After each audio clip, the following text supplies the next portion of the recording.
ينام خلالي وعمريرو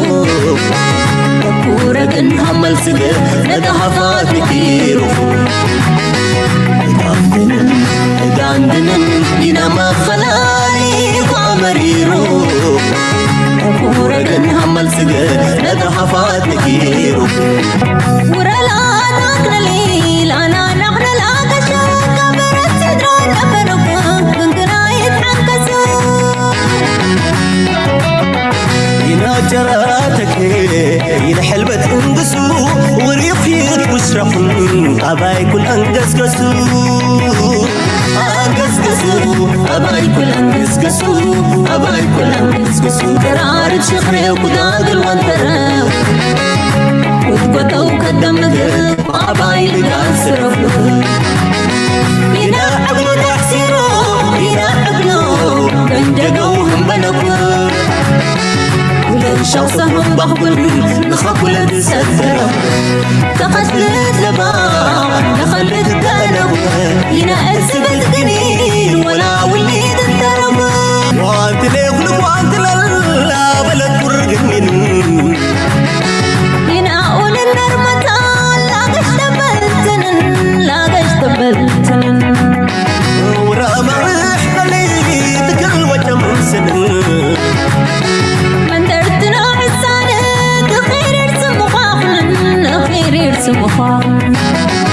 واسور ذكرها وني وضحلالي بلد فراخة دي مكاني الشحلاني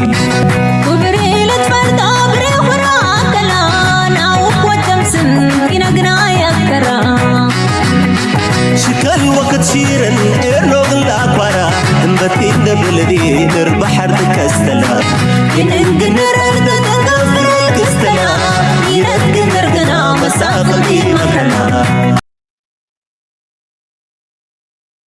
سلام تخطاتلتنا هذا الشانل كما يتخونوا تبوكو تكونوا ناي وتر تمريتنان باغنانيو لمون كم وتر وقداسن وانا وانت صوتات هزنا لكم متينا لنا سام ودات انا زي مدام سانا عطون بخبرنا قدم لايك نا قبركم مدمنا اتو حبريتا زبله كل دمانا قدفكم كيدو اقداسن مساتن حبريتا زينا تنتنا هزنا لكم متينا لنا زي خي وسدنا بتقدم هيك فالك نجمر حد غزي مستنكر يزقاطم زلو غزينا انتبلنا مغنان كاي مسلكم بزي نجمر اسكي The United States will scale back its military exercises with South Korea. Writing on Truth Social, the US president says, based on my very good relationship with Kim Jong-un of North Korea, I'm not happy with the fact that the United States is holding joint military exercises with South Korea. He says the exercises are costly and send the wrong signal to the North. He's asked Defense Secretary Pete Hegseth to substantially reduce the exercises. And Trump ended by saying South Korea had refused to join in the denuclearization of Iran. Okay, this is إذا تسمعوا زلهم زينا مستنكر زينا يوم تسمعوا زلهم مستنكر انتبلنا يوم بقنا يكون دونالد ترامب أبكلت عبيتي سلمات يقوم زلو بيوكرين اللي جمع كوينات نبح مش عمد قريبو نبزخون يكون أنفتنا عوتنا يوكريني ريلا انتقات يمو يوكريني هتودع أمريكا دما بليونز and billions أوروبا بليونز and billions كنزب كثيرهم for nothing يوكرين أي سلطة أوروبا سكيورتي تا حيلة زغدد عزقتي بكل منقد مالتي زي فشيلو كبك دونالد ترامب زليلو ناب إيران كيدو أب إيران دما كتصف عنك لك عني دو علدلو أب أون أي سلطة له هجي دما مكل خالناتو وتأم كبل مس دبوب كوريا أبي وتهدرا ودريل يبلو ناي بحر لما متك جبريلو مسكدو what happened دونالد ترامب سمعي تخبارات أي بس حنيرو مش سمعي بفصم كان جبرين خلينا زي stop this بسمين كوريا خالد أجمع يتفتروا لي يدلو مغنياتو مس إيران يتودعنا له ورق تسعيريه كمان زلوا مس روسيا حما قلقوا مس تشاينا يتفاننا له جد ما مسمين كوريا كمي يزقوا دايزي بمبالنا تكونتات داب كبيت زخانة كونتات أساقاقير ولا مالي with South Korea. He says the exercise تخالي دما جي تاس دبوب كوريا تبهال دما حنت أبزيها قد سنت بالله خاليتي تخاليتي نت بابزت خون زلا انتهى تبلدلا قداينا دبوب كوريا فليز بلايو دبوب كوريا بقداينا إسرائيل ترير مرقز إحزا زلا إسرائيل أبغازات كبر زلا قداي أترير إحزا توصل زلا إسرائيل دما بزعبوتا تشالنج سلا تقبرا زلا مس إسرائيل كاسلو زخونسو ندبوب كوريا بعالكم تفلط ولا حاون تأتوكم يزبلهم زلو هجي دونالد ترامب زقبر زلو ندبوب كوريا زحسيا زلو يدي مسلو زلو الجملة سمين كوريا حيلو سلازلو نيوكلير زلو قالي إنه دبوب كوريا تطبس دا حجي بلا مالو دينا ود دبوب كوريا خجبرو انت خجبرو مهانم تجنا في أمريكا قد فاك أوف قبلهم خليهم بس سمين كوريا كعرقص أجمع يبلون أمريكا تحباب لهم زلا مس China كعرقص أجمع يبلون you know the problem is أمريكا زغل شجرت في برخاز اللامبر سمين كوريا دبوب كوريا كعرقو خليهم at some point مالت عرق كون ويا حوات كونا يبلكمني جن زلوهم شجر نا أمريكا شجر يزلو سمي جابانن تشاينا صقم زلو ما يكون مالتي جابان بينون مش تشاينا زحسب له مغنيات يبلو بفصم كحسب يكونني امريكا سلا زلو تراي لك كم زي يوكرين مس راشا زفتنو زلو امريكان نيتون سلا زلو يمبر يوكرين ام نورمال غزي مس راشا متواقعت it just doesn't happen like that ما خام فلات يدلي ميلا خام فلات يدلي ስለዚህ እዚ ድሕጅነ ደቡብ ኮርያ ጠይሳ ወጽ ኣለኹ ኣብ ጉዳይና ኢራን ስለዚ ሓገዘት ንገለመለ ዝብሎ ዘሎ ተገምጢሉ ንኣሜሪካ ይኹገዳ it's always ኩሉ እቲ ነገራት ተገምጢሉ ንኣሜሪካ ዝጎድ ምክንያቱ ደቡብ ኮርያ ሒዝካ ንሰሜን ኮርያን ንቻይና መፈራርሒ ትጥቀመለን ኣባትር ሰብ ዝኾና ድሕር ገዲፍካዮም ንሳቶም ድማ ትገድፉኻ ምዃኖም ፍሉጥ እዩ ስለዚ በዚ ንሪኦ ዘለና ዶናልድ ትራምፕ ኣተሃዳድማ ከፀብቕ ዝፍትን asked Defense Secretary Pete Hegseth to substantially reduce the exercises. And Trump ended by saying South Korea had refused to join in the denuclearization of Iran. Well, the US is South Korea's main defensive partner, with thousands of American troops stationed in the country. The two militaries regularly hold joint exercises, practicing their response in case of an attack by the communist North. They're due to start a fresh round of drills on Monday. Let's bring in Scott Newlinger. He's a ከም ትሪእዎ ዘለኹም እዚ ሓደ ኣገዳሲ ፍጻመ ናይ ታሪክ እዩ ዝበሃል ዘሎ ምክንያቱ ኣሜሪካ ኣብ ደቡብ ኮርያ ኣመና እያ ተገድሳ ደቡብ ኮርያ ትበሃል ሃገር ንሰሜን ኮርያ ቸክ ንምግባር እንኳላይ ንቻይና እውን እንተኾነ ማለት እዩ ስለዚ ሓቂ ንምዝራብ ብዛዕባ ደቡብ ኮርያ ቁርብ እቱ ዝበለ መፅናዕቲ እንተጌርኩም ዳርጋ ናይ ኣሜሪካ ኮሎኒ እዩ ዝበሃል እሱ ኣሜሪካ ለሰይ 30,000 ወታደራት ኣለዎ ኣብ ፖለቲካ ናቶም መዓት ድራማ እዩ ዘለዎ like እቲ መርሕነት ኣዝያ ሶፊስቲኬትድ ሃገር እንዲያ ግን ፖለቲካ ናታ ኣሜሪካ ውሽጣ ብዙ ፀገም ከም ዝፈጥሩሎም እዩ ዝንገር እንጂ ሶይስ ጃፓን ንባዕሉ ከምኡ ዓይነት ሕማም ኣለዎ ምስ ኩሉ ቁጠባዊ ስልጣነ ፖለቲካል ኢንዲፐንደንስ ይብሎም ጀስት ላይክ ጀርመኒ ንባዕሎም 50,000 ድዩ 40,000 ወታደራት ናይ ኣሜሪካ ስለ ዘለው ሚእቲ ካብ ሚእቲ ሶቨሬን ልኡላዊ ዝኾነ መንግስቲ ኣለዎም ኢልካ ክዝረብ ኣይክእልን እዩ ካብ ሰራዊት ናይ ኣሜሪካ ካብ ሰራዊት ናይ ጀርመን ዝሕይል ሰራዊት ናይ ኣሜሪካ ውሽጡ ኣሎ ስለዚ ኣንጻር ኣሜሪካ ሓፍኮፍ ክትበላ ይትኽእልኒ ኢኻ otherwise you will really go through let me give you a very good example ኣጋጣሚ ኮይኑ ኣብ ኬንያ ምስ ፕሮፌሰር መሓመድ ሓሰን ተራኺብና ክንዕልል ከለናሲ እንታይ እስከ ኢሉ ነጊሩ ንምስለኩም you know ፕሮፌሰር መሓመድ ሓሰን ኣብ ቤልጅየም ተሽሚ ነይሩ ዲፕሎማት ነይሩጂ ምስ ከምኡ ናይ ኣሜሪካ ዓብዪ ወታደራዊ ቤዝ ኣሎ ቤልጅየም ብራስልስ እውን ስለ ዘሎ እቲ ኤውሮጳ ሕብረት ክስሊሉ ዝኣተወ ክኸውን ይኽእል እዩ እቲ ጀነራል ነቲ ቦታ ዘመሓደር ዝነበረ ፀሊም ስለ ዝነበረ ኢሉና ኣዝዩ ንፉዕ እዩ ነይሩ እንጂ ኣጋጣሚ ስለተላለዩ ምስ ፅቡቅ ይዕልሉ ነይሮም ገዝኡ ይዕድሞ ገለመለ ፅቡቅ ዝምድናስ ሃኒፆም ነይሮም ኣብቲ ወታደራዊ ማዓስከር ዓዲምና ኣብኡ ምስ ኣተኹ ኢሉ ልክዕ ከም ኣሜሪካ እዩ ሱፐርማርኬት ናቶም ናይ ኣሜሪካ እዩ ሬስቶራንት ናቶም ናይ ኣሜሪካ እዩ ኣሜሪካ ኣብ ውሽጢ ቤልጅየም ፈጢሮም ኣለዉ እዚ ክንዛረብ ከለናሲ ከመይ እዩ እዚ ጉዳይ ኢሉስ ቤልጅየም ካብ ትሕተና እያ ኢሉ እዚ ቤልጅየም ዝበሃል እዚ መንግስቲ ፕራይም ሚኒስተር ኩን ገለመለ ፕራይም ሚኒስተር ናይ ቤልጅየም ዘይፈልጦስ ንሕና ንፈልጥ ኢና ኢሉኒ ኢሉ እዚ ሕጂ ምስጢር ኣይኮንኩን ዝነገረካ ዘለኹ ኢሉኒ ከይድካ ኣብ መፅሓፍ ሪፈር ጌርካ ክትረኽቦ ትኽእል ኢኻ ነቲ ዶክትሪን ናይዚ ፎሬን ናይዚ ናይ ወፃኢ በይዛት ክምስርት ከሎ እቲ ሓደ ካብቶም ናይ ፎሬን ፖሊሲ ኤክስፐርት ናይ ኣሜሪካ ድሮ ፅሒፍ ኣውሪድዎ ዘሎ ድሓር እኳ ተጣዒሱ እዚ ክቕየር እንተዝኽእል ኢሉ ፅሒፍ ኢሉኒ ሽሙዕ ይዘክር ኮን ኣለኹ እንታይ ንኽብል ኢሉ እዩ እቶም ወታደራውያን ሓለፍቲ እቲ ወታደራዊ ቤዝ ናይ ኣሜሪካ ዘሎ ኖርማል ወታደራዊ ቤዝ ኣይኮነን እዩ ኢሉ ኣብ ኩሉ ኤውሮጳ ይኹም ጣልያን ከምኡ ስፔን ከምኡ ጀርመን ከምኡ ሜይቢ ፈረንሳ ክንዱ ዝኣክል የብላን ክንብል ንኽእልና ኣብ ዩኬ ክንዲ ገለ ቤዝ ናይ ኣሜሪካ እዩ ዘሎ ስለዚ መብዛሕተንሲ ኦልሞስት ኮሎኒ ኮይነን ዘለዋየን እናበለ እዩ ዝገልፅ እቶም ኣሜሪካሲ ድሌቶም ክገብሩ ክእሉ እዮም ድሌቶም ስለያዊ ይኹን ወታደራዊ ዓቕሚ ኣዝዩ ገጅፍ ፀብለልትነት እዩ ዘለዎ በዚ ግምት ርኢኻ ደቡብ ኮርያን ጃፓንን ተመሳሳሊ ብፍላይ ጃፓን ኣብ ካልኣይ ኩነት ዓለም ምስ ናዚ ዝነበረ ስለዝኾነ ኣብ ጃፓን ድማ ዝለዓለ ቁፅፅር እዩ ዘለዎ ስለዚ ዋላ እቲ ዲሞክራሲ እንተሎ እቲ ቁጠባ ኦፕን እንተኾነ ኣሜሪካ በላ ጌራ ሒዘቶም ዘላ እያ ስለዚ ንያመ ዶናልድ ትራምፕ ነዞም ደቡብ ኮርያ ከፈራርህ ክፍትን ከሎ እንታይ እዩ ዝገብር ዘሎ እዮም ዝብሉ መብዛሕቲ ግዜ ነፍሱ እዩ ዝሃስብ ዘሎ እዮም ዝብሉ ምክንያቱ እዚኣተን ኦልሬዲ ናይ ኣሜሪካ ኣዝዩ ምስ ኣሜሪካ ዝተኣሰረ ሃገራት እየን so ንነብስኻ በዓልካን ታሪምካሲ ብየማናይ ኢትካ ጌርካ ንፀጋማይ እግርካን ታሪምካ ስቲል ነብስኻ ኢኻ ትሃርም ዘለካ so somehow ዶናልድ ትራምፕ ኣይተረድኡን ዲ ኮይኑ ዕሽነት ዲ ዘለዎ ብዙሓት ኢሊት ናይ ኣሜሪካ ይግረሙ እዮም በዚ ውሳነታት ናቱ ግን ፅቡቅ እዩ ሓደ ኣብዚ ኣፍሪካ ብዙሕ ሰባት እንደ ዝረክብ ዘለኹ ሓቂ ንምዝራብ ሓደ ንፉዕ ኤርትራዊ ፖለቲካ ዓሚቕ ፍልጠት ዘለዎ ኣብ ኬንያ ተረኺብናሲ ናይ ቅዱስ መፅሓፍ እውን ኣንባቢ ስለ ዝኾነ እንታይ ኢሉኒ ኣሜሪካሲ ምኻዳ ኣይተርፋን እዩ ምውዳቓስ ኣይተርፋን እዩ ግን መብዛሕትኡ ግዜ ሃገራት ክወድቃ ከለዋስ እንታይ ዘጋጥመን ኢሉኒ ኣነ እኳ ኣሜሪካ ትወድቕ ትኽእል እያ ግን ኣብዚ ቀረባ ትወድቕ ሃገር ኣይኮነት ዝብል እምነት እዩ ዘለኒ ዓያሹ መራሕቲ እዮም ዝወሃብዎን ሃገራት ክወድቃ ኣምላኽ ክረግመካ ከሎ ወይ ከውድቐካ እንተደልዩሲ ወይ ክትወድቕ እንተኣኺሉካ ግዜኻሲ ሕማቓት መራሕቲ እዮም ዝመፁኻ ዓያሹ መራሕቲ እዮም ዝመፁኻ እዩ ዝብል እንጂ ድሕሪ ዓያሹ መራሕቲ መፂኦም ከዓ በዓል ክበዓል ትመርሕነት ኣንፃር ረብሑን ኣንፃር ምዕባልዩን ሓይሉን ክኸይድ ስለ ዝፍትን እቲ ውድቀት ካብ ኢድ መፅእ ዝብል ዘሎ እዚ ራይት ሓቁኒ ደሎ ጌጋ ድዩ ንግዜ ክንገጥፎ ኢና ናው ነዚኣ ጥራይ ብምግባሩ ኣይኮንኩን ዝዛረብ ዘለኹ ብዛዕባ ሰሜን ኮርያ ዝብሎ ዘሎ ድማ ክንርኢ ክንፍትን ኢና because they are also ምስ ሰሜን ኮርያ ፍቅሪ ክገብርን ክለማመፅ ይፍትን ኣሎ down the volume on one of America's biggest military partnerships in Asia. And North Korea's Kim Jong-un is at the center of it. Trump has ordered the Pentagon to substantially scale back US participation in the 10-day military drills with South Korea, which begin today. The reason is quote-unquote very good relationship with Kim.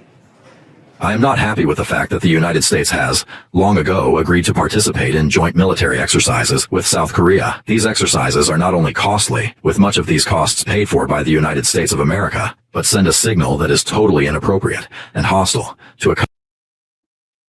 ከም ትሪእዎ ዘለኹም ምስ ሰሜን ኮርያ ዘለኒ ዕርክነትን ሕውነትን ኣብ ግምት ብምእታው እዚ ምስ ደቡብ ኮርያ ዝግበር ዘሎ ወሽለኽለኽ ሓደጋ ዘምፃልና ስለ ዝኾነ ትርጉም ዘለዎ ኣይኮነን ስለዚ እቲ ወታደራዊ መናውራ ምስ ደቡብ ኮርያ ክግበር ተሓሲቡ ዘሎ እንተዝእለ ፅቡቕ እዩ ምክንያቱ ኣብ ሰሜን ኮርያ ሕማቕ ሲግናል ስለንባ ዘለና ሰሜን ኮርያ ክትቁጣዓ እዩ ዝብል ዘሎ I am very sure ናይ ኣሜሪካ እሊት መራ ከም ዝሓዝኑ በዚ ምክንያቱ ናይ ኣሜሪካ ዊክነስ ኣሜሪካ ተዳኺማ ከም ዘላ ኣሜሪካ ፍርህ ከም ዘለዋ ካብ ሰሜን ኮርያ እንኳን ላይ ዛ ኩላ ትንዕቃ ዝነበረት ሃገር ካብኣ እውን ከም ትፈርህ ንጹር ዝኾነ መልእኽቲ ይዘብ ዘሎ ኣነ ብዚ ሕጂ ክትግረሙ እንታይ መረዳእታ እዩ ዘለኒ ዶናልድ ትራምፕ ምስቲ ኩሉ ዕሽነቱ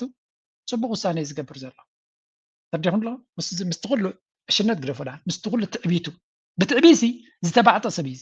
ኣሜሪካ ዝኽእላ የለን ባህላይ ነይሩ ምኩሉ ሰብሲ ምስ ኩለን ገጢም ኣሜሪካ ዝኽእላ የለን ዝብል ዝነበረ እዩ but he knows his limits ደረት ናይ ሓይሊ ሰራዊቱን ቁጠቡን ይርድኦ ኣሎ already so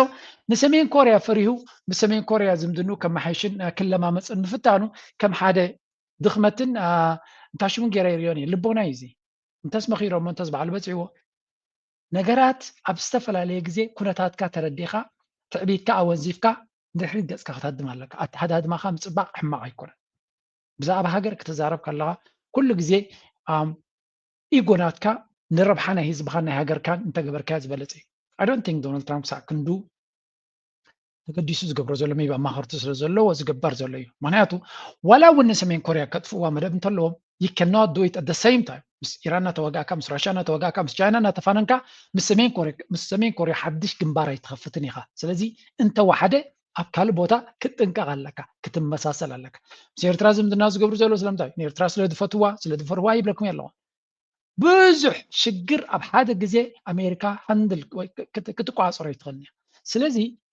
ነቲኦም ኣገደስቲ ኣብ ላዕሊ ዘለዉ እንድሕሪ ክትኣሉ ኮይና ኣብ ካልእ ሰላም ክትገብር እያ ትፍትን ምስ ኤርትራ ፈሪሃ ታገለ ይብለኩም ኣሎ ኤርትራሲ ናይ ኤርትራ ጉዳይ ግደፍ ተደልካ ቀርኒ ኣፍሪቃ መሊሱ ክባራዕ እዩ ድሕሪ ተባሪዑ ድማ ኣሜሪካ ክትቋፀሮ ይትኽእልኒ ቀይ ባሕሪ ክልከም ይኽእል እዩ ብኒዮ ኦልሬዲ ተለኪምሎ መስመር ናይ ንግዲ ድማ ክዕሶ እዩ ስለዚ ንኣሜሪካ እዚ ኩሉ ፀገማሲ ንበይኖም ኣብ ሓደ ግዜ ክፈትሕዎ ዝኽእሉ ሽግራት ኣይኮነን that's why መንገዶም ቀይሮም ትዕቢቶም ኣወንዚፎም ምስ ገሊኦም ሰላም ክገብሩ ዝፍትኑ ዘለዉ እዛ ምስ ሰሜን ኮርያ ትግበር ዘላ ብርግፅ እታ ኩነታት ካብዚያ ዝተበገሰት እያ ምክንያቱ ነዚ ኩሉ ኣብ ሓደ ግዜ ኣሜሪካ መልሲ ክገብረሉ ወይ እውን ብሓደ ክሕዞ ኣይከልኒ እዩ ካልኣይ ድማ እቲ ዝግበር ልምምድ ኣዝዩ ክቡር እዩ ኣሜሪካ ትኸፍሎ ናይ ዋጋ ናይ ገንዘብ ፀገም ኣጋጢምና ኣሎ ልምምድ ማለት እንታይ ማለት እዩ መዓት ሚሳይላት እዮም ዝትክሱ ሚሳይላት ድማ የብሎምን ሶ ሴፍ ሳብ ሚሳይል ይሰውሃ ልምምድኩም ይትረፍ ገለ ኣፅዋር ሴፍ ክትገብሩ ኣለኩም ዝመስል እዩ ምክንያቱ እቲ ዝጠፍእ ዘሎ ከተማልሶ ቀልጢፍካ ስለዚ ይከኣል ዘሎ ስለዚ ዶናልድ ትራምፕ ልክዕ ከምዚ ገጅፍ ውራይ ዓዲሙ ኣብ መወዳእታ ዓብ ውራይ ገይሩ መዓልቲ ሰብ ዓዲምካ ሽዑ እኽለማይ ክውዳእካ ከሎ ኣብ ላስት ሚኒት ክትቅጥብ ምፍታን ከምኡ ኮይንዎም ዘሎ ኣብ ብዙሕ ግንባራትን ኣብ ብዙሕ ዕንዳራ ናይ ኩናትን ናይ ካልእን ትገብር ፀኒካ ሃንደበት መኻዚኖ ጥራይ ምስኮነ ያላ ኣጓዕጉድሎ ፍርቂ ርብዕ ሃቦም ገሊኦም ድማ የለን ኢልኩም ከማን ኣብልዎም ዝኾነ ውራይ ጥጦ ኣብሎ በዚ ወገን ዘሎ ክትብል ምባል ኣብ ከምኡ ደረጃ በፂሓ ዘላ ትመስል ኣሜሪካ ማለት እዩ ምክንያቱ እቲ ፈንጠዝያ ዘይብሉ መትሓዚ ዘይብሉ ኣካይዳ ዝነበረ ሊሚት ናቶም የርእዮም ስለ ዘሎ they just want we cannot ብከምዚ መንገዲ ቀፂልና ንኩሉ ነገር ክንገብር ኣይንኽእልና ኣብ ልዕሊኡ ድማ ዶናልድ ትራምፕ እቲ ደቡብ ኮርያ እውን ሪስፔክት ስለዘይሃበኒ I'm not pretty happy with them ዝመስል እዩ ንእስራኤል ስለዘይሓገዝኩም ናብ ሓዊ ክትኣትዉ ፀገም የብለይን እዩ ዝብሎም ዘሎ እዚ ሓደ ግንባር ትሪኡ ኣለኹም ራሽያ ኣሜሪካ ኣብ ኤስያ ኣብቲ ፋር ኢስት ዝበሃል ኣጋጢሞ ዘሎ ብዶ now let's go to Europe. There is another situation in Europe as well. بيوروبا هنقبر نقول خلنا تهازينا كنا من تاي بدوتات كم زلوا. Are both reporting fresh attacks on their capital cities. In Kiev, multiple explosions were heard across the city. There have also been other attacks across the country, including Zaporizhia and Dnipro. Meanwhile, the mayor of Moscow says 600 Ukrainian drones targeted the region overnight. Our Ukraine correspondent Dan Johnson reports from Kiev. Russia has shown once again it can strike at the heart of Kyiv and at the fundamental foundations of Ukraine. كم تريوا زلهم أمم جزيهم كل التهجرات زلوا وجه أبوح بحق حماق زلوا خابزي مرة حماق زلوا بزم جمر كلكم يرجعون every day زي ناس لزقوني somehow you know sometimes نا إيران أبتك أنا سلزقون أنا بقطع وغربا سلز غربنا نمبر نا إيران كنا درجة relatively زحيلي زلوا relatively بتزام هذه زبلوا نايزهم كل التهجرات كينات أب أزي جناي درجة زلوا 600 درون 600 مدقعتي ኣብ ሓደ ለይቲ ናብ ዩክሬን ገጹ 500 400 ዝኾኑ ድሮናት ድማ ናብ ውሽጢ ራሽያ ከም ዝኸደ እዩ ዝነገር I can give you this war ከመይ ክሳዕ ክንደይ ugly ክሳዕ ክንደይ ሕማቅ ኩናት ተበፅሒ ከም ዘሎ Strait of Hormuz, they dominated the headlines, but while the world was watching West Asia, another war was getting worse. The one in Ukraine. It's not winding down, it is in fact widening. Take a look. እዚ ኩናት እዚ ኣመናይ ሕማቅ ዘሎ ከቢድ ኩናት እዩ ዝካየድ ዘሎ ናይ ብሓቂ ፍሬኖ ብዘይብሉ መንገዲ እዮም ዝቕፅሉ ዘሎ ናይ ብሓቂ ንሓትሕዶም ኣለና ዝብልዎ ቴክኖሎጂ እዮም ዝጥቀሙ ዘሎ it's a very ugly ክፉእ ሓደገኛ ኩናት ኢና ንርኢ ዘለና ንሰምዕ ዘለና ኢንፋክት እዚ ኩናት እዚ ኣቓልቦ ይረክብ የለን ባህላ ያኒ ኣቓልቦ ዘይምርካቡ ድማ መሊሱ ሓደገኛ ዝገብሮ እዩ ምክንያቱ ኣብ ከምዚ ደረጃ ተቐደምሲ ዳሓን ዝኾነ ደረጃ ከሎ ዓለም ሙሉእ ብዛዕባ ይዛረብ ነይሩ ዓለም ሙሉእ ክዛረብ ከሎ ድማ ፀቕጢ ይመፅእ ነይሩ ሎሚ ሰብ ሰልችዎ ብዛዕባ ስለዘይዛረብ ዘለው nobody knows what exactly is going on ንምንታይ ኣብቲ ቅድመ ግንባር እንታይ የጋጥም ኣሎ ዝፈልጥ ሰብ ብዙሕ ሪፖርት ንረክብ የለና ነች እንተወሓደ ዩክሬን ፅቡቅ ከም ዘየላ ግን ርድኡ እዩ ምክንያቱ ምዕራባዊ ዓለም ዩክሬን ክደፍእ ከላ ማራይ ዘፅመካ ክትሰዓር ከላ ግን ኣብቲ ናይ ድሮናት ጥራይ ዘተኩር ዘሎ እጂ እዚ ኩናት እዚ ነብሱ ዝኸኣለ ንዓለምና ስግኣትን ሓደጋን ክፈጥር ዝኽእል ምዃኑ ብዙሓት ኪላታት ዝዛረብሉን ዝትንትንዎን ዘለዉ ንሕና እውን ብዓቕምና ነቲ ሓበሬታ ካብቶም ንዑ ዝከታተሉ ዘሎ ናይ ቀረባ ሓበሬታ ዘለዎም ናባኹም ከነምፅኦ ንፍትና ኣለና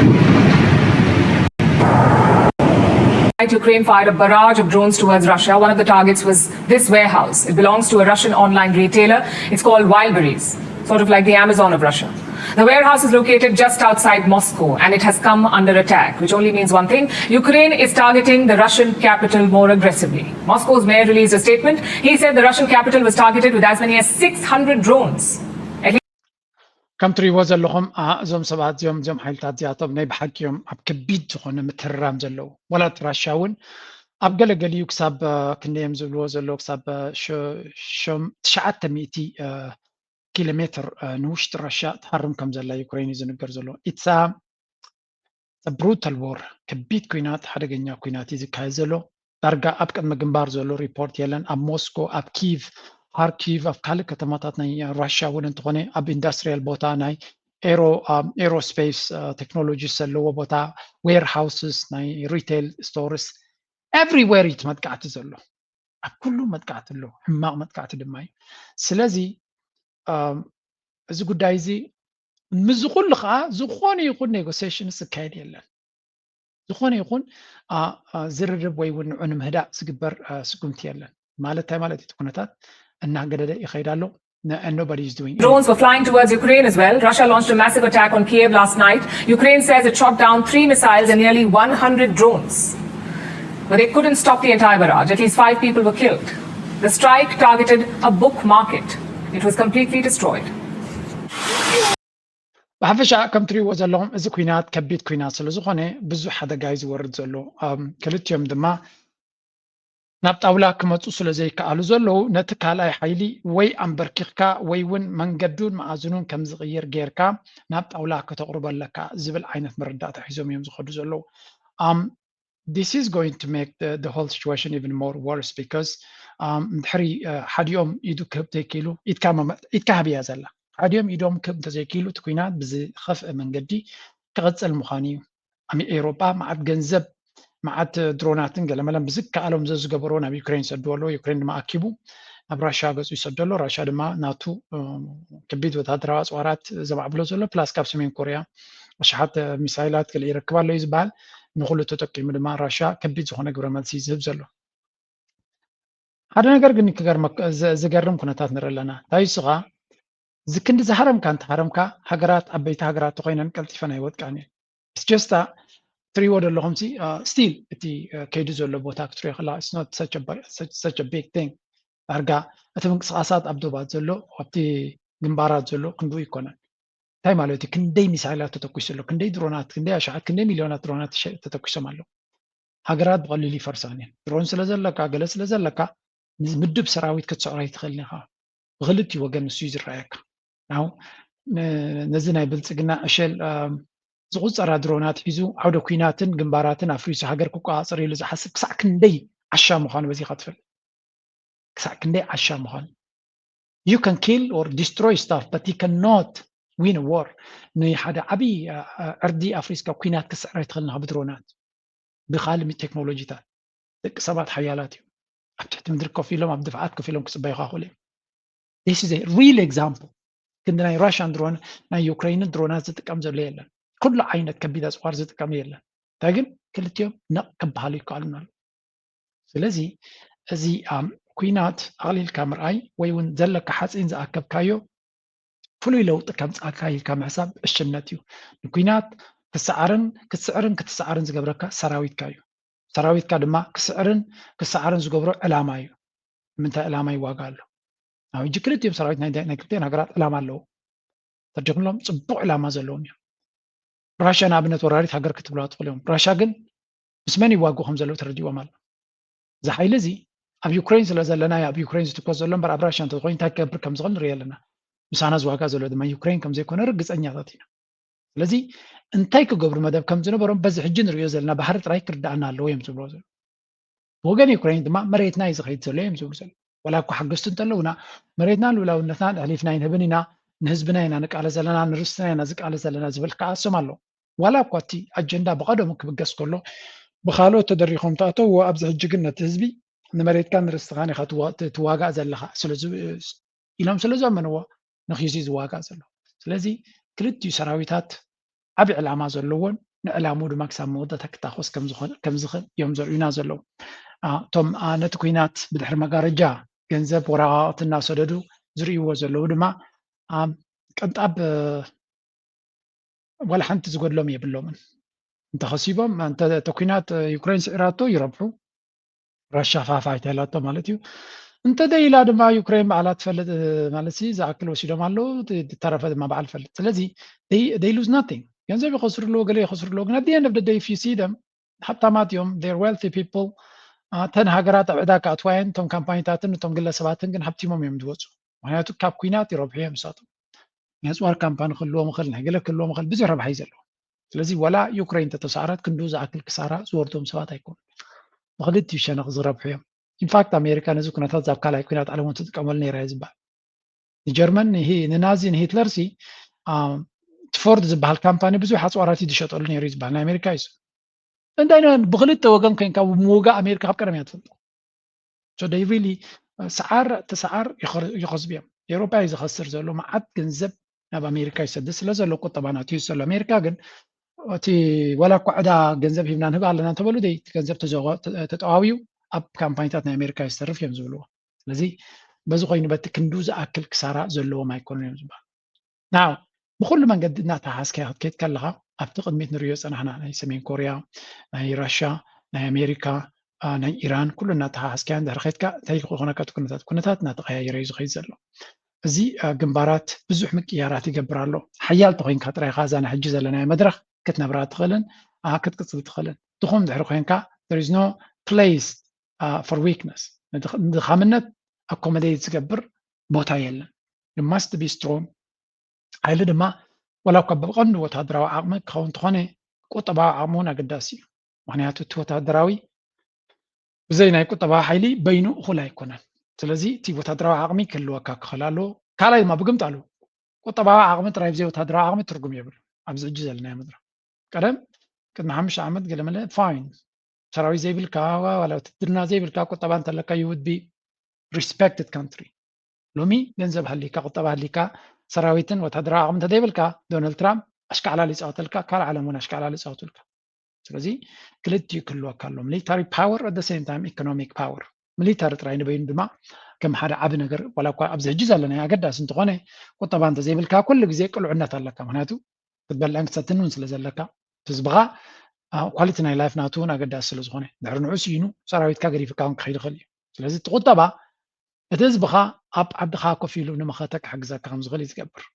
ካልእ ኣፅዋራት ከተፍሪ ቁጠባ ይደሊ ኣፅዋራት ንክትገዝእ ቁጠባ የደሊ ስለዚ ብዘይ እቲ ቁጠባ እቲ ወታደራዊ ሓይሊ በይኑ ንነዊሕ ክቐፅል ኣይክእልን ክልቲኦም ኣዝዮም ዝተዳቐሉ ዝተደባለቑ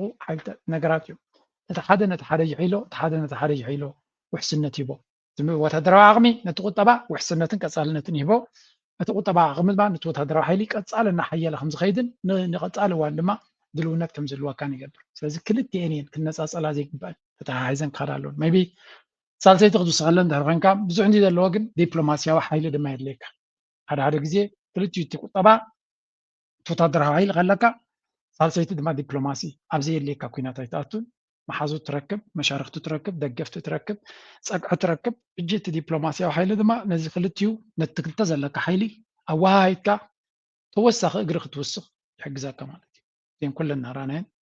ንኸይድ ኣለና ማለት እዩ ሶ ኣሜሪካ ኢዝ ቀሊል ዘይኮነ ኩነታት ገጢምዋ ኣሎ ሕጂ ናብ ኢራን ንመለስ Iran this week. At the NATO summit in Turkey, he called the Iranian leadership cuckoo, evil, sick people, and a cancer. In February, he called the regime a very wicked, radical dictatorship. Weeks later, he threatened that if Iran didn't accept a ceasefire, a whole civilization will die tonight, never to be brought back again. By June, he changed course, signing the Memorandum of Understanding intended to bring an end to the war, temporarily lifting oil sanctions against Iran and dangling the prospect of a huge fund to rebuild the country. He said it was unfair to deny Iran ballistic missiles if other countries had them. እንታይ ዝብል ዘሎ ካብ ነዊሕ እዋን እዩ ትትንትኖ ዘሎ ፍሬድ ዘከርያ ዶናልድ ትራምፕ ኣብ ኢራን ክንደይ ግዜ መርገፅና ተቐይሩ ዘሎ ሓንሳብ ካንሰርያ ሽግርያ ሕማምያ ቁስልያ እምንዮም ቶም መራሕቲ በል ሓንቲ ዝርዶም ኣይኮነን ስለዚ ንምዚኣቶም ነቲ ሃገር ነቶም መራሕቲ ጥራይ ዘይኮነስ ወላ ነቲ ሲቪላይዜሽን ምድምሳሱ እዩ ዝበለፀ እዚኣቶም ተረዳዲኻ ዝብፃሕ ነገር የለን ዊክድ ራዲካል ገለመለ ናበለ ብዙሕ ታዲድን ፈኸራን ብዘረባ ክስዕሮም ብዙሕ ይፈቲኑ ፀኒሑ ድማ ኢራናውያን ሪዝነብል እዮም ሲቪላይዜሽን እዮም ጥንታዊ ስለዝኾኑ ነፍሶም ክከላኸሉ ባሊስቲክ ሚሳይል የድልዮም ገለመለ የድልዮም ስለዚ ቁጠባውን የድልዮም እዩ ገለ ናበለ ከዓ ክዛረብ ይረአ እንታይ ዘርእየካ ኣብ ብዙሕ መንገዲ ዝገራጮ ወይ እውን ፀገማት ዘለዎ ኩነታት ኢና ንርኢ ዘለና had killed him. If this hot and cold ዝኾነ እንታይ እዩ እቲ ነዚኦም ኢራን ዶናልድ ትራምፕ ኣብ ዝተፈላለየ ኣርእስትን ዘረባን ብዛዕባ እዚኦም መን ይኸትብሎም ብዛዕባ ኢራን ተዛሪብሎ እቲ ጉዳይ ብዘረባ ዝፍታሕ ዘይኮነ ኢራናውያን 10 ግዜ ብዛዕባና ስለተዛረብካ ዝቕየር ነገር ዘሎ ኮይኑ ከይስማዓካ ኢሎም ኦልሬዲ መግለፂ እውን ሂቦምሉ ኣለዉ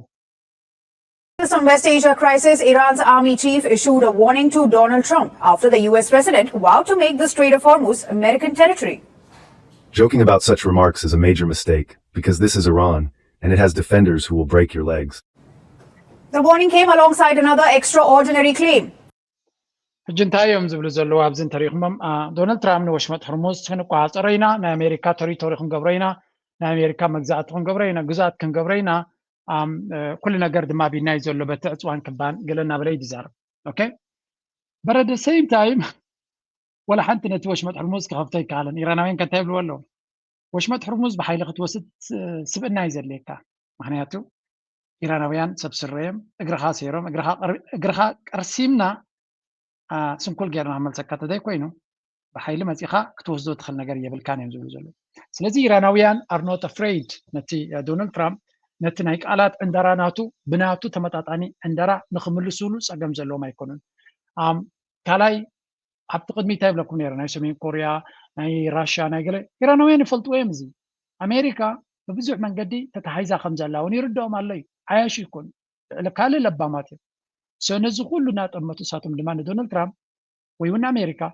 at the weakest point أبازيا من كرا قرا عبزلاتو لك زي مرخبنا هذا لنا سلازي لومي حجي نحوار مفتح انت داي غيرنا شقرنا نحوار كفتح يكونن يمزول زلو. Iran's army chief also announced bounty for anyone who kills or captures a US soldier, with an allegedly higher reward for women. He further claimed that the individual's weapon will also be kept in a planned museum. Whoever, any dear combatant of ours, kills an American or captures one and hands them over to any of the units of the Islamic Republic of Iran Army, supported by those dear individuals who wish to participate in financial jihad, but under the guarantee of the army, alongside the great reward of the جي داي زبل زلو عبد العلي ما حنتا زارا بيتارس خوينا لا نساد ما انتهى تبل زخون إيراناوي وتهدر يكون ولا سيفيل ما أمريكا وتهدر سيرفيس ممبر انت حيزو ويون زخونه ويون تقاتلوا $13 كنبينا قال نسيت تغينا توتهدر دما داب العطفنا تغن بينا يبلالو زغا بروباغندا يزبحال مفرارهي ويون تهديد يزبحال زلوغن ناي بحكي أقداسي أرستونيو نمورالنا أمريكاويان مالت. According to reports citing Iran's بعفشا زي ناي 3 شهور زبحال زلو بزحات سبات كم عبنا غير كرعي كلني يمزبلو زلو جن نتزلو كنتات ستيل it has certain place بقليلو كرع زغلن صيب كات تسقاقيرو زخيد نقر قلنا يكونن it's still an important أقداسي ملكت يكون بلون خلينا مخنياتو زيوم سبازياتهم أبكينات يمزلو أكبيد رسمي يمزلو سلزي أبكم زكونتات كلها بزمن قد زي بمخاد كلتيوم كاببناتهم من قد ببناتهم بالحاد حديك نتحدى نمدخام كل زكالون أب تعتقد صور زلو ناقبري خيس سلزلو I mean I don't know من يوم مودتا بزبالة تعويت قوات ويون كحيل بحجي كراجن it's still very very interesting نتي نريو زلنا قداي كنريو خلنا هذه قداسي نتبوم جرنا نريو نخلينا بحالا يعني so نبز نخيط. Between the United States and Iran is set to expire on Monday. The deal was signed back in June. It called for. Well, joining us from Washington is Alan Eyre. He is a former senior U.S. diplomat and served as a key member of the U.S. negotiating team for the 2015 Iran nuclear agreement. Thank you so much for joining us, Alan. That memorandum of understanding, well, it expires on Monday. So the thing is, what happens next? Does it make any difference, and why should we care? Well, it doesn't make much. جيتي MOU زبحال استفرارمو ني سوسا معالتي أبوش سوسا معالتي ترداديو معلبوخ قبرولو زقبوهم زنبره فريس لوم وديلة علتو فلازي سوني لا تصير شو عطي ورشوا من تأسرع أسرع شدشن اتناي سوسا معالتي قرب تزاتيوم معلبوخ قبرولو زتبالي ولا حنت فرخي فري ولا حنت نتبون كي قبرو سوسا معالتي توديلو كان حجينا دحارت هيكو قبريو مسكين اسمعيو. Why should we care? Well, it doesn't make much of a difference, Rashad, that the MOU expires. It's not as if either side feels beholden to it. Both sides realized it almost died stillborn. It was violated almost a moment after it was signed. So I don't think either side is going to reinitiate hostilities just because the MOU expired. So we're still in this deadlock where the U.S. is blockading Iranian ports and Iran is keeping the Strait of Hormuz closed. And that seems to be continuing. مالتي فريسيلنا كوكسا كندو منين نبللو مخنيات يبلنان ويكا وديقوت سوسا معالتي اكسباير جيرينا سب منين زبللو قداي يلا مخنياتو كلون ولا حنتقوم نقر سلازي إيران اللي بلالو مالتي وإيران ديو أمريكا نتي سممع أخبيرو زخوني يخون سقم تزقبر إيرانان سلازي هاليوس كل حاديو تنريو زلنا كنتات كلت يوم عائلتات ኣብ ወታደራዊ ምትፍናንን ክተሃራረሙ ዝፍትኑን እምበር ዝኾነ ነገር ጽቡቕ ነገር ዝረአናሉ ወይ እውን ውፅኢት ዝረአናሉ ጉዳይ የለን ስለዚ again እቲ MOU ክቕፅልን ክዕወትን ሰብ ይደልዮ ነይሩ ኣይተዓወተን but nothing surprising because at the end of the day ወላ ሓንቲ ፍረ እውን ስለዘየምፅአ እዮም ዝብሉ ዘለዉ and true ወላ ሓንቲ ፍረ እውን የምፅአን ሓቂ ንምዝራብ ዝኾነ ይኹን ፍረ ዝረአናሉ ጉዳይ እውን የለን at the same time እንታይ ዝብል ዘረባ ንሰምዕ ኣለና ኩሉ እዚ ንሪኦ ዘለና ጉዳይ ንሽተይ እሞ ክንሰምዖ እቲ ኤክስፐርት ናይቲ JCPOA ሓላፊ ዝነበረ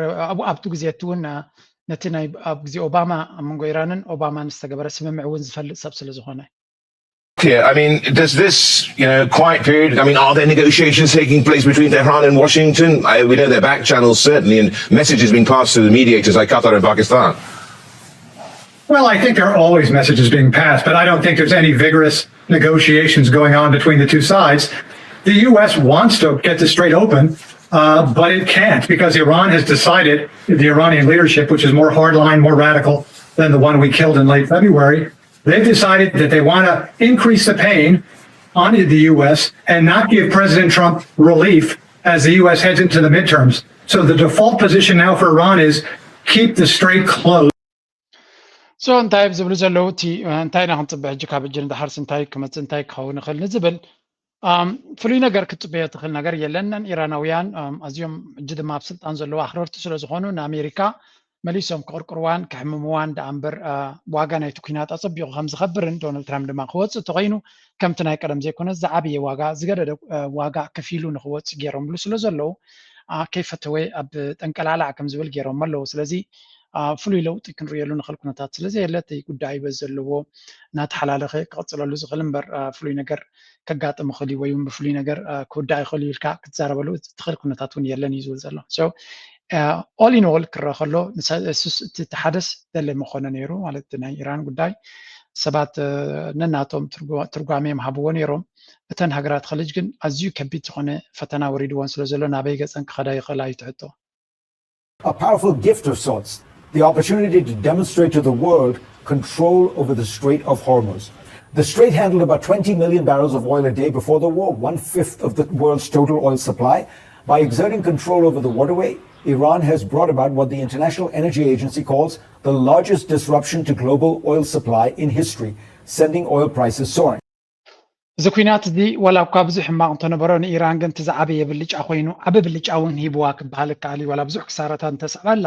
ብዙሕ ብልጫታት እውን ፈጢርላ እዩ ምክንያቱ ነዚ ወሽመጥ ሕርሙዝ ሙሉእ ሙሉእ ክትቋፃፀሮን ብኡ ጌራ ድማ ድሌታታን ፀቕጢ ኣብ ልዕሊ ዓለም ኣብ ልዕሊ ኣሜሪካ ኣብ ቁጠባ ናይ ዓለም ክትፈጥር ብምኽኣል ናታ ናይ ምፍርራሕ ዓቕምናታ ናታ ፓወር ፕሮጀክሽን ዓቕምናታ መሊሱ ከም ዝዓቢ ከም ዝገበሮን ብኡ መፅር ድማ ኢራን ትገብሮ ውሳነ ብሓይሊ ክትቅይሮ ተደይክኢልካ ንኢራን ኣዝያ ሓያል ሃገር ከም ዝገብራን ኣብዚ እዋን እዚ ድማ ኢራን እትገብሮ ውሳነ ንብዙሕ ክፀሉ ከም ዝኽእል በዚ ዓይነት በዚ መንገዲ እዚ ክሳብ መንገዶም እንተደይቀይሮም ኢራናውያን ሓያላት ኮይኖም ዝወፅሉን ሱፐር ፓወር ደረጃ ዝኸድሉ መድረክ ኣብፅሕናዮም ስለ ዘለና ንዓና ትክሳራ ዓብዩ እዮም ዝብሉ ዘለዉ ስለዚ እቲ ናይ ኢራን ዓወት ንኢራን ጥራይ ኢልካ ወይ እውን እቲ ኢራን ተሃሪማ ተዳኺማ ጥራይ ኢልካ ተሰግሮ ዘይኮነሲ ድሮ ንዓታቶም እውን ብዙሕ ዓወት ኣምፂኢሎም ስለ ዘሎ እዩ ዝበሃል ብግምጣሉ ሃገራት ኸሊጅ ኣብ ሂወተን ሓሲበንኦ ዘይፈልጣ የስ ኣብ ፔፐር ኣብ ሲናሪዮ ፕላኒንግ ይሓስብሉ ነይሮም ኮኑ እዮም ብከምዚ ደረጃ ክጠላቀዩ ግን ዝሕሰብ ኣይነበረን ስለዚ እዘን ሃገራት ኸሊጅ ወሪድዎን ዘሎ መቕፃዕቲ ካብን ናብን ክፈላለ ይኽእል ግን ከቢድ እዩ 6 ወርሒ ከባቢ ቁጠባናተን ፓራላይዝ ኮይኑሎ ዝዓበየ ክፋል ናይ ቁጠባናተን ይንቀሳቐስ የለን ስለዚ ዋላ እኳ ብዙሕ ገንዘብ ኣብ ተፈላለየ ኢንቨስትመንት ስለ ዘለዎም ኣብ ሓደ ግዜ ዓነው ክብሉ ዝኽእሉ ይኮኑ እንተበልና ወላ እውን እቲ ከምኡ ከብድቖም ዘይካለ ህዝቦም ውሑድ ስለ ዝኾነ ነቲ ህዝቦም ጥራዮም ካ ተሓተቲ ንሳቶም ወላ 8 ሚሊዮን ህዝቢ እንተለዎም ንሳቶም ተሓተቲ ዝኾኑ ቀጠር ንኣብነሲ 4 ሚሊዮን 3 ሚሊዮን ህዝቢ እንተለዋ 300,000 ድያ 500,000 ዝኸውን ቀጠራዊ ዝበሃል መንግስቲ ቀጠር ዝሕተተሉ ካልእ ተመሪርዎ ሻሂሉ ክኸይድ ይኽእል ብዛዕባ ቀጠር ብዛዕባ ተሓመሉ የብላ ኦፍኮርስ ሃገር እሶም እዮም ዝዕቅብዎ ህንፃታት ይኾነ እቲ ኢንፍራስትራክቸር ደቂ ቀጠር ባዕሎም ተንስዮም ዝውልልዎን ዘፅርይዎን ዝከናኸንዎን ከም ዘይኮኑ ፍሉጥ እዩ ብግምጣሉ ግን ከምዘን ሃገራት ኤውሮፓ ናይቲ ኩላው ዘሎ ናይ ሄልት ኬር ድዩ ናይ ገለ መንግስቲ ዝሽፍኖ ከም እንተትኸውን ካል ነገር ምዃኑ እዚኣቶም ግን ንውሕዳት ህዝቢ እዮም ብቐጥታ ተሓተቲ ስለዚ ነቲ ነገር ረጊፆም መኑ ክኸዱ ወይ እውን ካልእ መንገዲ ከናድይሉ ዝኽእሉ ዕድላት ኣለዎም እዩ ግን ስዑድያ ድማ እታ ኢማራት ድማ እታ ኢራን ድማ ነዞም ረጂምስ ነዚኣቶም ምድኻም ማለት ዘላቒ መፍትሒ ካዊ ክመፅእ ዝኽእል ዝመስል ኣረዳድኣ እዩ ዘለዎ ምክንያት ድማ ኣሜሪካ ነዚኣቶም ተጠቂማ ንዓና ኩሉ ዓይነት ሽግርን ፈተና ነፈጢራትልና ነይርና ስለዚ ነዛ ሃገር እዚኣ ነዚኦም ድሕሪ ፅቡቅ ጌርና ቀርቂርናዮምን ማስተር ጌርናዮም ካብ ኣሜሪካ ክፋትሑሉ ዝኽእሉ መንገዲ ተፈጢርና ዘላቒ መፍትሕናትና ካብኡ ክመፅእ ክእል ዝብል መረዳእታን መደምደምታን እውን ኣሎ እዚ ከዓ ኩሉ ክንዕዘበ ኢና ኮይኑ ተሪፉ ካብ ወሽመጥ ሕርሙዝ ናብ ከባቢና ዝጓዓዝ ዘሎ ኩነታት ክንርኢና ሕጂ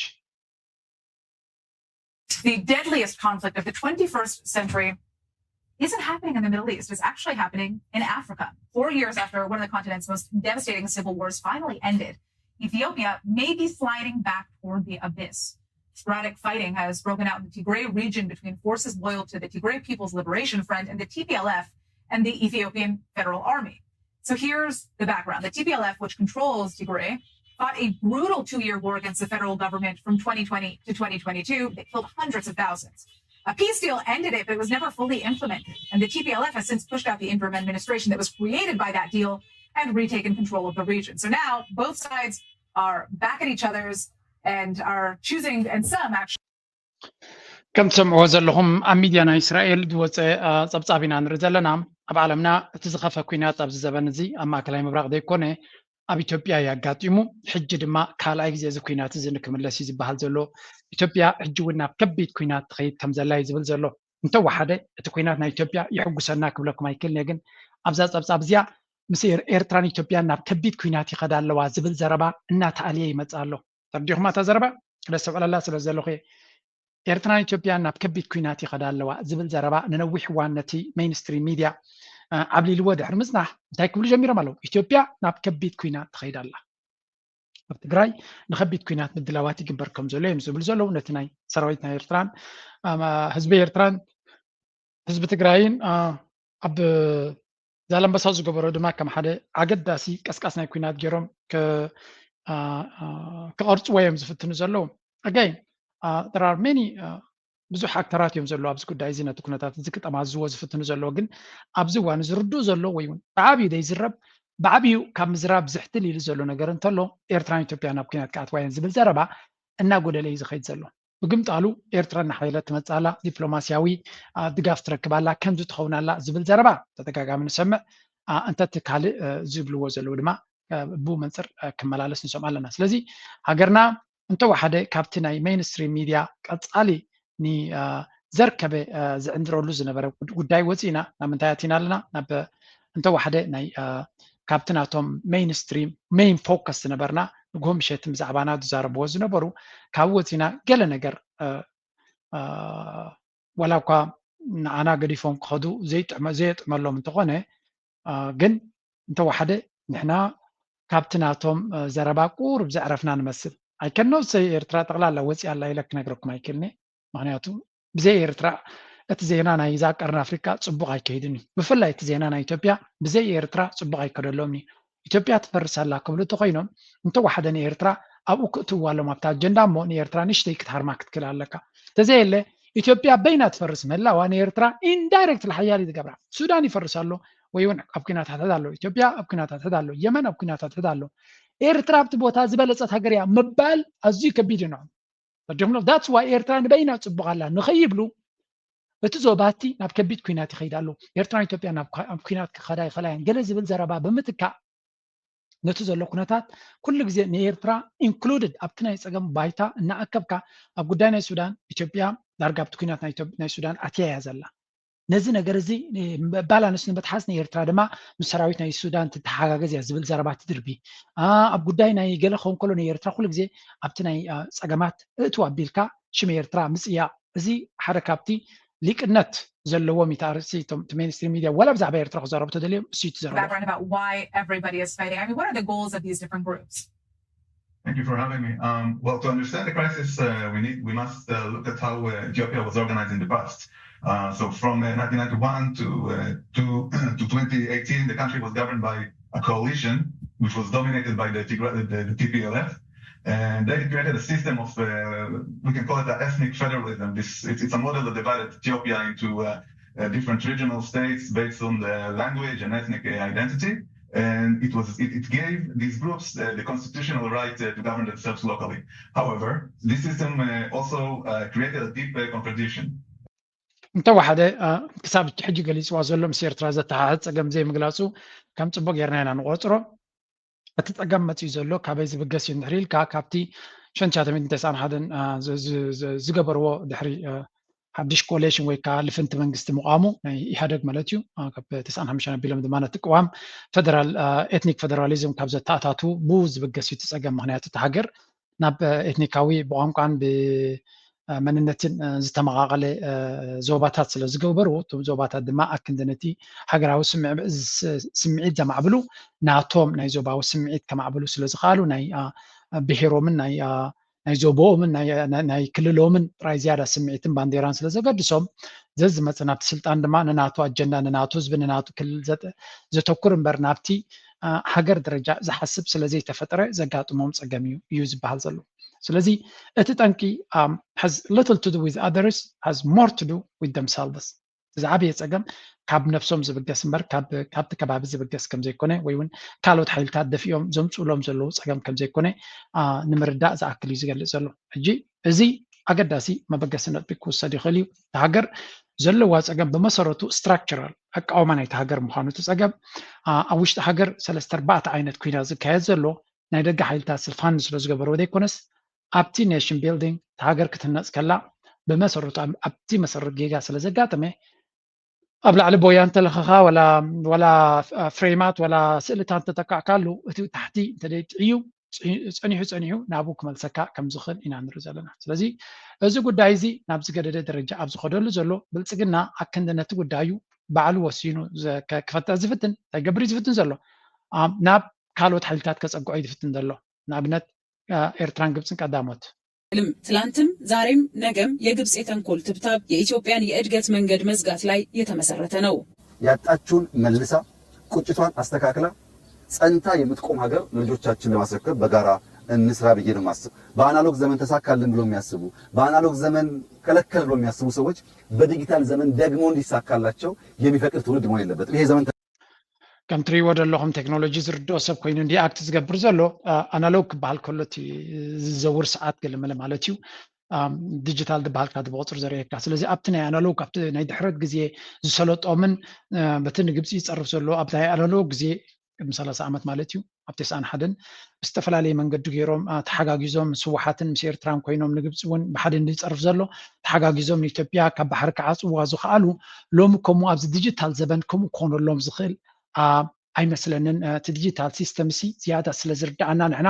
ኣብቲ ዓውዲ ዲጂታል ሓያላት ስለ ዝኾንና ንሕና ኣብዛ ዓውዲ እዚ ክዓፅወና ዝኽእል ኣብዚ መድረክ እዚ የለን እዩ ዝብል ዘሎ ሲሪየስሊ ነዚያ ዘረባ እዚኣ ጥራይ ሲ ፅቡቅ ጌር እዚኣ ኣብ ዝሓለፈ 24 ሰዓታት ዝተገበረት ቪድዮ ብሃገራዊ ቴሌቭዥን እያ እዚኣ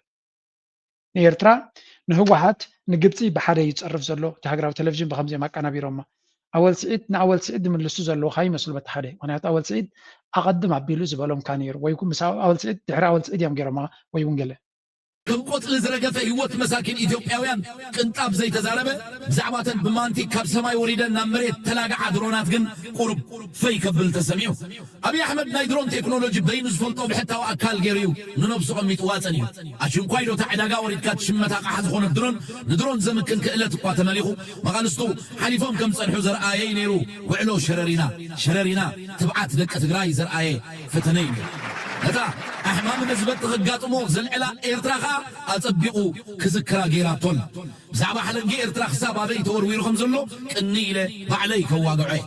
كساب زاري كرد زقبر الله زلو خموتكن بتر إيرترا أبدهر معصو وي أبسنكي تقميتو زلو كاب سفرو معاسي خوتس أبي خارم كساب كندي زبلوكن دفع إلنا خمريوينا إتا زلوا يبلان كتب بحال سنحت تقرايكوا أب شرري تاتحيزاتهم اتوتا هاجرا مداينا وقع شررينا نتوما وقع شررينا تمارخون مسكرو إلى بزعبا بوليتيكا وتربوم وقع شررينا قرب وسكبل زاتري وازلهم نعبي كاب بزربا ملسي بتكبار ملسي زمسل أجبابينا نرزلنا latest ናይ ወልጽኢድ ቪድዮ ያ ኣብ ናይሮቢ ዝተገበረ ዝርርብ እዩ ርግፀኛ እዛ ስእሊ እዚኣ ኣብ እንዳ ህወሓት ኣብ እንዳ ብልፅግና ኣገዳሲት ክትከውን ነታ ብፀሊም ክዳን ዝነበረት በዚኣ ክትቅዋም ፃዕዳ ክዳን እኳ ቁሩብ ምስቲ ናቶም ፕሮፓጋንዳ ናይ ፀልማት ዝብልዎ ስለዘይትኸይድ ክንደይ ከይትኾኖም ብሓፈሻ ግን ነዛ ዘረባ እዚኣ ተቐብል ኣቢሉ ሰብ ተቐባቢሉ እንዲደዳዕ ብዶም ደሎ ተቐብል ኣቢሉ ካብታ ቪድዮ እትያ ተበጊሱ ክልተ ነገራት ሰሚዕ ኣለኹ ሓንቲ በአንከር ሚድያ ድወፅ ስምዕዎ በታ የተሰናበቱትን ጨምሮ በተለያዩ ምክንያቶች ከሰራዊቱ የተለዩ ከፍተኛ ወታደራዊ መኮንኖች ወደ ግዳጅ እንዲገቡ ጥሪ እንዳደረገላቸው ተገለጸ። በከፍተኛ ጭንቀት ውስጥ የሚገኘው የብልጽግናው አገዛዝ አሁን ባለው የመከላከያ ሰራዊት ቁመናም የትብብር ኃይሎች ጋር የሚደረገውን ጦርነት መመከት እንደማይቻል በማመን በጡረታም የወጡና የተቀነሱ መኮንኖች በአስቸኳይ እንዲመለሱ ውሳኔ ላይ መድረሱን ነው ያገኘነው መረጃ የሚያመለክተው። አማራ ክልል እየተደረገ ባለው ብልጽግና ዕብድብድ ኣትይዎ ከም ዘሎ ብብዙሕ መንገዲ ድወፅእ ዘሎ እቲ ዕብዳን ኣትይዎም ዘሎ ድማ እዚ ሕጂ ድመፆም ዘሎ ጉዳይ ቀሊል ማዕበል ከም ዘይኮነ ተረዲዎም ኣሎ። ስለዚ ጀነራላቱ ዋላ መኮንናቱ ኣብ ከቢድ ሓደጋ ኣብ ዘለውሉ ዝኾነ ይኹን ናይ ቀደም መኮነን ዝነበረ ካብ ስራሕ ተሰናቢቱ ዝነበረ ያላ ተመለስ ዝብል ኣዋጅ ሕሊፉ ከም ዘሎ እዚ ድማ ሰብ ካብ ጎደናታት ኣኪቡ ዕስኪሩ ኣብ ብሸበድበድ ኣዕሊሙ ነዞም መራሕቲ ድማ ዝመሰለኩም ግበሩ ዕድልኩም ረኣዩ ዝዓይነቱ ክጥቀም ከም ዝኽእል ፍሉጥ እዩ። ምክንያቱ ኣብይ ኣሕመድ ስልጣኑ ኣዝያ ተገድሶ ንስልጣኑ ድማ ስቑኢሉ ሕሊፉ ክባ ከም ዘይክእል ርዱ እዩ። he will care, he will worry, he will do everything ቅድሚ ካብ ኩርሲ መላዩ ኩሉ ዝከኣሎ ክገብር ከም ዝኾነ ከም ርዱ ገይሩ ወሲድዎ ዘሎ ሰብ። ስለዚ እታ ጉዳይ እናለገበት እናለሓመት እያ ትመፁ ዘላ and ኣቃሊሉ ይሪኣ ኣሎ ክንብል ኣይንኽእል ኢና። situation is changing very fast. ብፍላይ ኣብዛ ኣወልፅዒት ዝበላ ተቐቢሎም ድማ እቶም ሚድያታት ቤላ ገይሮም ዘራስንዋ ዘለው ንብልፅግና ድማ ዕብዳን ክትእትወሎም ትኽእል ነገር እንድታዩት በኋላ ህድሞና ቲቪ ላይ ያለላቸው ለዚህ አጋጣሚ ዩቲዩብ የማታውቁ ከሆነ 1983 ኤርትራ ትደግመዋለች ብሏል። መልእክቱ ተላልፏል። 1983 መልእክት 1983 የነበረው ከኢትዮጵያውያን ጋር መተባበር ማለት ነው። 1983 የጋራ ጠላት በጋራ ማለት ነው። የጋራ ጠላት ምንድነው? ያሜኔ የሚለው ማለት ነው። የጋራ ጠላት ሁሉም ጋርና ሁሉም የራሱ ኮዝ አለው። ደግሞ የየራሱ ኮዝ አለው። ሁሉም የተለያየ ሸንቻትሚትን 83 ባታቶም ሸንቻትሚትን 91 መዓልቲ ናጽነትና እዩ። ስለዚህ ናይ ሸንቻትሚትን 91 ታሪክ ኣብ 26 ክድገም እዩ ተባሂሉሎ ይብሎም ኣሎ። ኣወልፅዒት ከማ ኢሉ ነይሩ። ስታሊን ድማ ካብኣ ተቐቢሉ ነቶም በምሓርኛ ዝርድኦም መንደረጓሕ ዝኾነ መርድእ ሰዲድሎም ኣሎ። እዚ ማለት ወላ ሓንቲ ዘገርም ምክንያት የብሉ ንሪኦ ዘለና ናይ ፅብዶ ናይ ኬንያ ናይ ሱዳን ናይ ካርቱም very clear if any ፍልይነት እንተለዎ ኮይኑ በሚድያ ይመፀና ኣሎ። ኣብ 1991 ኩማ ዓይነት ዝምድናታት በሚድያ ትሪእዎ ዝነርኩም ትኮንኩም ንገሩና። ባዕላነ እኳ ሚድያ ኩነታት እውን ኣይነበረናን ንኣሽቆል ኢና ነርና። ልዕሊኡ ካቲ ቴሌቪዥን ኣብቲ ገዛትና ጠቕላላ ነይሩ ከመና ይመስለን ሬድዮ እንተነይሩ እውን ኣብ ኖ አይዲያ ሬድዮ ተመሓላሊፉ ድዩ ስፈልጦ የብለይን። ኩናት ናይ 16 ግን ከምዛ ትሪእዋ ዘለኹም ኣብ ኣኸላያ ሓበሬታ ትወፅእ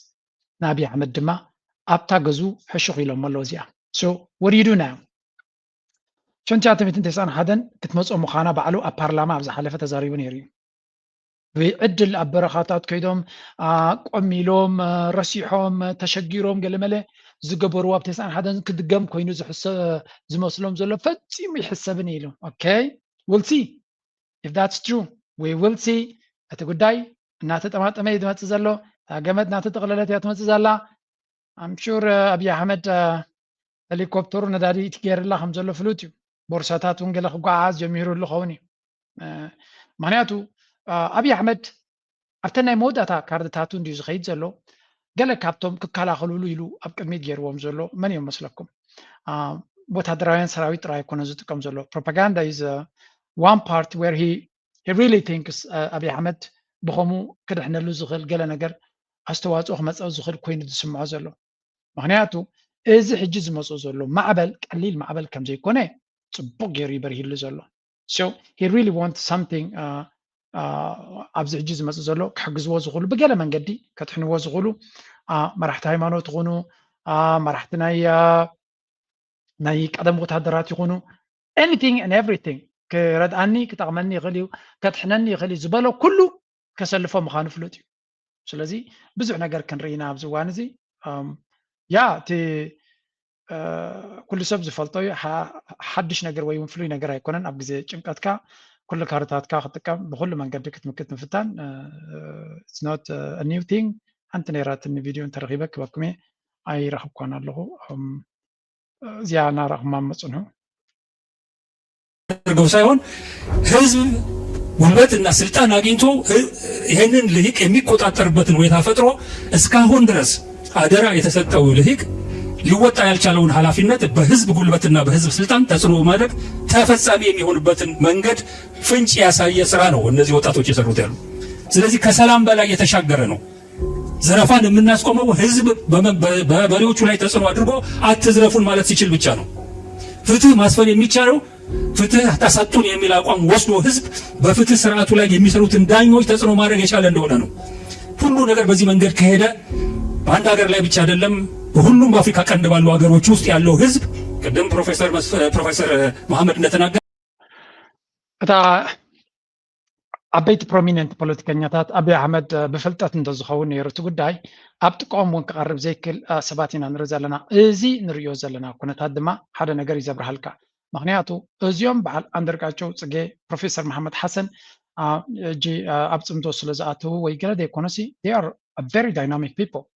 ብዘይ ቃል ዓለም ኣብ ዝኾነ ይኹን ኩነታት ክትሪኦም ከለኻ ኣዝዮም ሓያላት ሰባት እዮም እዚኦም ስለዚ አብይ አሕመድ አንጻር እዚኦም መኪቱ ብኩሉ ነገር ንኩሉ ወዲዩ ክወፅእ ኢልካ ክትዛረብ ክብድ በለ እዩ ምክንያቱ እዚኦም ሰባት እዚኣቶም ናይ ፖለቲካ ብስለት ዘለዎም እዮም ናይ ቃልሲ ተመክሮ ዘለዎም እዮም ካልኣይ ድማ ተሰማዕነት እውን ዘለዎም እዮም እቲ ዝዛረብዎ ድማ ኤግዛክትሊ ትርጉም ዘለዎ ዘረባ እዮም ዝዛረቡ ዘለዉ ስለዚ ነፍሲ ወከፍ ሰብ ዋላ ካብቲ ግንባራት ብዙሕ ፃዕሪ ይግበር እንተሎ ብግንባራት ጥራይ ክፍታሕ ዝኽእል ኩነታት ክህሉ ስለዘይክእል ፖለቲካዊ ማዕረማዕሪዩ ክኸይድ ክኽእል ኣሎ ፖለቲካዊ መጋባእያ ወይ እውን ዝርርብ ክሳብ ዘይጀመርካ ነቲ ወታደራዊ ምንቅስቃስ ንበይኑ ሃገራት ብፍፁም ክቕበሉ ኣይከኣላን እየን ምክንያቱ 100 ሚልዮን ህዝቢ ዘለዎ ሃገር ፋዕብትን ከኣትዋመን ኣብ ምቅትታል ከኣቱ ብዙሓት ሃገራት ኣይቅበልኦን እየን ስለዚ ናይ ካልኦት ዓለማት ደገፍ እንተደይረኸብካ ግን አንጻርካ ከምዘይ ዋጋእ ክትገብር ተደሊኻ ማዕረቱ ወታደራዊ ምንቅስቃሳት ፖለቲካዊ ምንቅስቃሳት ክትገብር ኣለካ እንታይ ዝብል ዘሎ ግራስሩት ሪስፖንሲቢሊቲ political elites have failed their responsibility ሓደ ካብቲ ዓብ ጌጋ ተራእዩ ደሎ እቶም መንእሰያት ብረቶም ኣልዒሎም ነቲ ስርዓት ይቕርስምዎ ኣለዉ ኢሊት ግን ብሓደ ተንስዮም ሰሚሮም ፖለቲካዊ መሰጋገሪ ነገር ከዳልው ብዘይምኻሎም ነቲ ኢትዮጵያ ትኸዶ ዘላ ንብልፅግና ድማ ዓመተ ስልጣኑ ንክናዋሕ ገይሮም ኣለዉ ይብሉ ስለዚ ነዚ እጅ ንገብሮ ዘለና ስርቅን ዝምታ ናይ ገንዘብ ይኹን ናይ ፖለቲካ ዝምታ ናይ ኩሉ ዓይነት ብብልፅግና ዝካየድ ዘሎ ጠጠው ክነብለቱ ኮይና እቲ ምሁር ኣካል ዝበሃል እቲ ኢሊት ዝበሃል ተኣኻኺቡ ብሓደ ክሰርሕ ክኽእል ኣለዎ ስለዚ በቲ ናይ there is no inherent hatred between the people of the Horn of Africa conflict is a tool used by elites to stay in power ብተፈጥሮ ናይ ተፈጥሮ ፅልኢ ኣብ መንጎ ህዝብታት ናይ ቀረን ኣፍሪቃ የለን ኤርትራውያን ምስ ኢትዮጵያውያን ብተፈጥሮም ፅልኢ የብሎምን ሱዳናውያን ምስ ኢትዮጵያውያን ፅልኢ የብሎምን ሶማላውያን ምስ ኢትዮጵያውያን ምስ ኤርትራውያን ምስ ሱዳናውያን ፅልኢ የብሎምን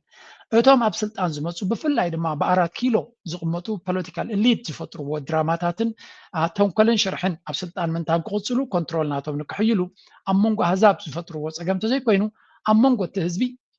ሕዱር ዝኾነ ፅልኢ የለን ዘይምርድዳእን ብዙሕ ነገራትን እንተሎ ኮይኑ ድማ ኣብ ጣውላ ክፍታሕ ዘይክእል ፀገም ኣይኮነን ዘሎ ስለዚ መብዛሕትኡ ግዜ እቲ ዘሎ ፀገም ኮይኑ ዝቐርብ ፖለቲካውያን መራሕቲ ንናቶም ስልጣንን ንናቶም ረብሓን ኢሎም ዝጥቀምሉ እዩ ስለዚ እዚ ቀርኒ ኣፍሪካ ዝበሃል ሕብረት ክትገብር ከም ዘለዎ እዮም ዝነግሩ ዘለዉ ሪጂናል identities the speaker identifies as a person of a region stating that Sudan, Eritrea, Ethiopia, Somalia and Kenya are all his homes ስለዚ ዞባዊ ምትእስሳርን ምክብባርን ክህሉ ከም ዘለዎ ዜጋታት ናይቲ ዞባ ምዃንና ክንነግር ኣለና ኣነ ይብል ኣሎ ንሱ ንኣብነት ሱዳን ንኣብነት ፕሮፌሰር መሐመድ ሓሰን ተወሲድካዮም ኩለን ዓዲ እየን ሱዳን ኤርትራ ኢትዮጵያ ሶማልያ ኬንያ ብምለን ዓዲ እየን ናይ ኩሉ ባህሊ ዝርድኦ ንኩምስ ኩሉ ህዝቢ ክረዳዳእ ዝኽእል ሰብ እዩ ካልኦት ኣፍሪካውያን እውን ከምኡ ኢና ብፍላይ እዚ ቀርኒ ኣፍሪካ ዝብሎ ተካል ሽሙ ቀርኒ ዘተባሃለ መቐደሙስ ናይ ብሓቂ ዝብለኩም እዚ ሕጂ ኣብዚ ኢስት ኣፍሪካ ዝርዮ ዘለኹ ኣነ ምስቲ ኩሉ ድኻምነታቶም ዘለዎም ምትእስሳር ዘለዎም ምክብባር ዘለዎም ዝኸድዎ ዘሎ ኩነታት ክትርኢ ከለኻ I'm really impressed ኣብ ኬንያ ክጓዓዝ ከለኹ ናይ ብዙሓት መካይን ታርጋ እየ ዝርኢ ሲምፕል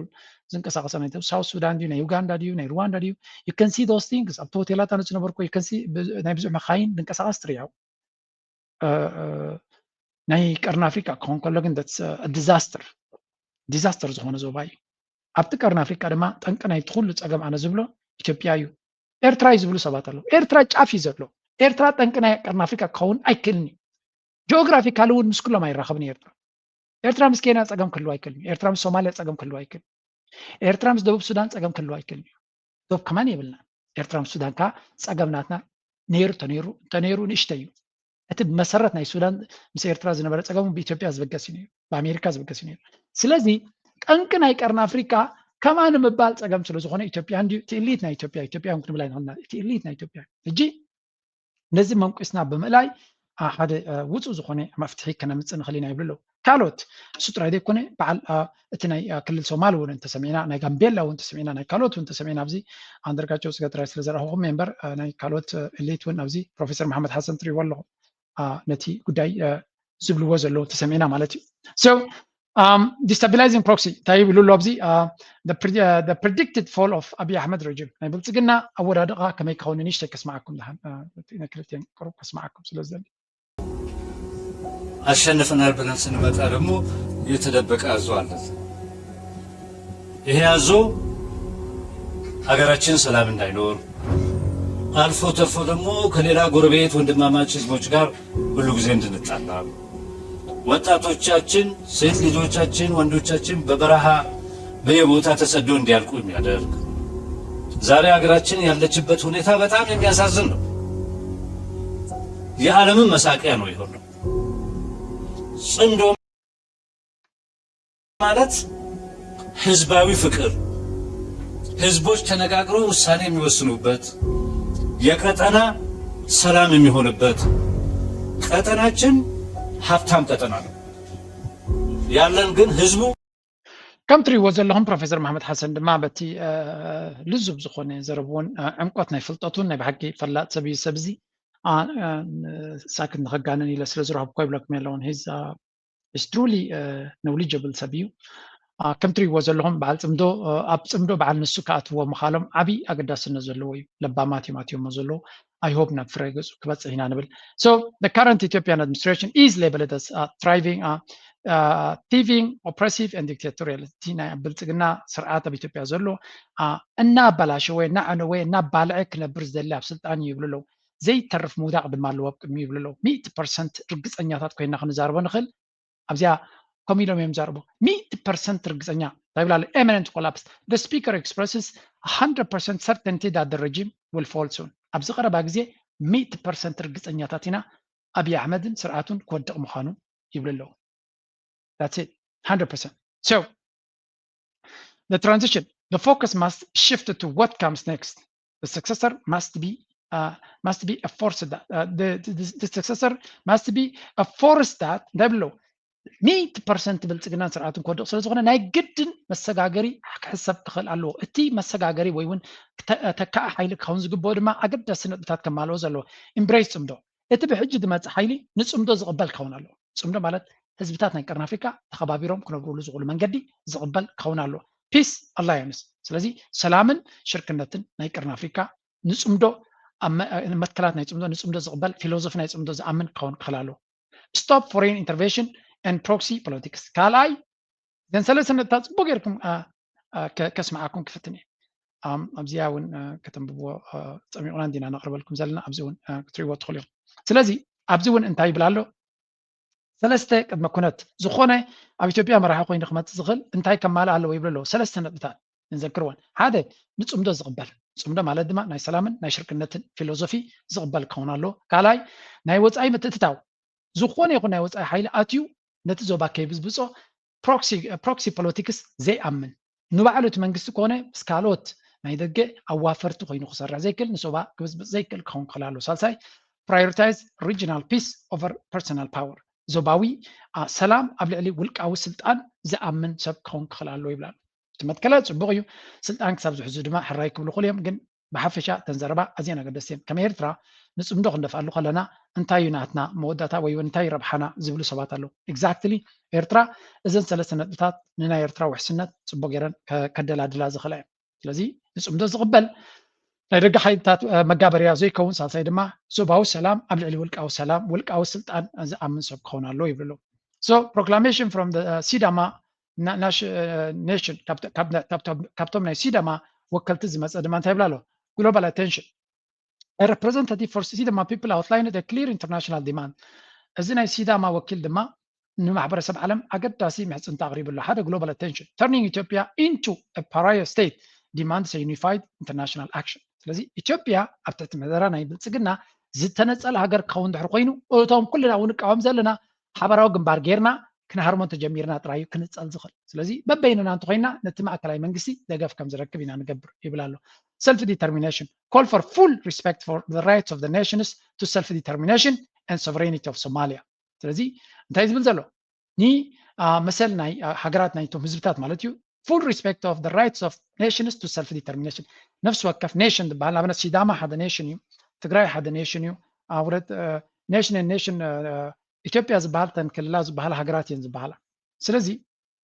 نساتهم كلهم مثلنا يرسوا السنة كلهم كم زغلن كم بدما the sovereignty of Somalia and other neighbors نكالوت لولا ونتن ناي سوماليا يكون يرتراون خبر كم زلو سالساي removal from power and explicit call for Prime Minister Abiy Ahmed to be removed to allow for an all-inclusive transitional arrangement toward democracy and the rule of law. Abiy Ahmed كاب سلطان بمولو كله طلب يقرب له. So Abiy Ahmed سلطان قرف ناي كلهم سبات بحدو قينهم مسجاجر ناي سلطان كلهم زساتف مجابايا غيرنا مسجاجر ناي سلطان كجبر له ناب ديمقراطية جزءات الحق عندما كنسجر لنا. أو إتزي سالسيدما peace over force. تتخيلوا دما the future must be built on mutual respect and social justice, not domination and regional ambition by force. لذي بسلام من بر بحيل خاك هنا أنت زي تخاله زبانا بسلام من بردان كينو ببعثن قنصن يوم زولو زلو. Again كل زين سوم عن ريان زلنا أزيا قداسي كنا تاتينا نرزلنا. That's why دما أتي أبتقد مثل ريان أنا هنا نيتوبيا أجمع كم تايز بقصن زبل مفتعنا تحزم زغربية من دمصر. The ethnic groups recognition, it also created fixed and changed this. They wanted to a centralized pan-Ethiopian model and try to merge the clash over central. بحفشة أبي أحمد سراويتو بزح وتيت يمتلو سلزيلو انتاي زحسب زلو يمزبلو زلو هذا فانو بس بيت ومكم زلو ينقريو فانو بتعمي ربشو مكم زلو ناي فانو ربشالو كالاي دما أبزون مكس خاصات ناي فانو اللي يتكايد لو يلونا طورنت تي قالسي تريو هم زلهم كبيت زخونه قالسي يوز كاي زلو بوغن فانو مالتيو سلازي وانو فانو كمدما ناي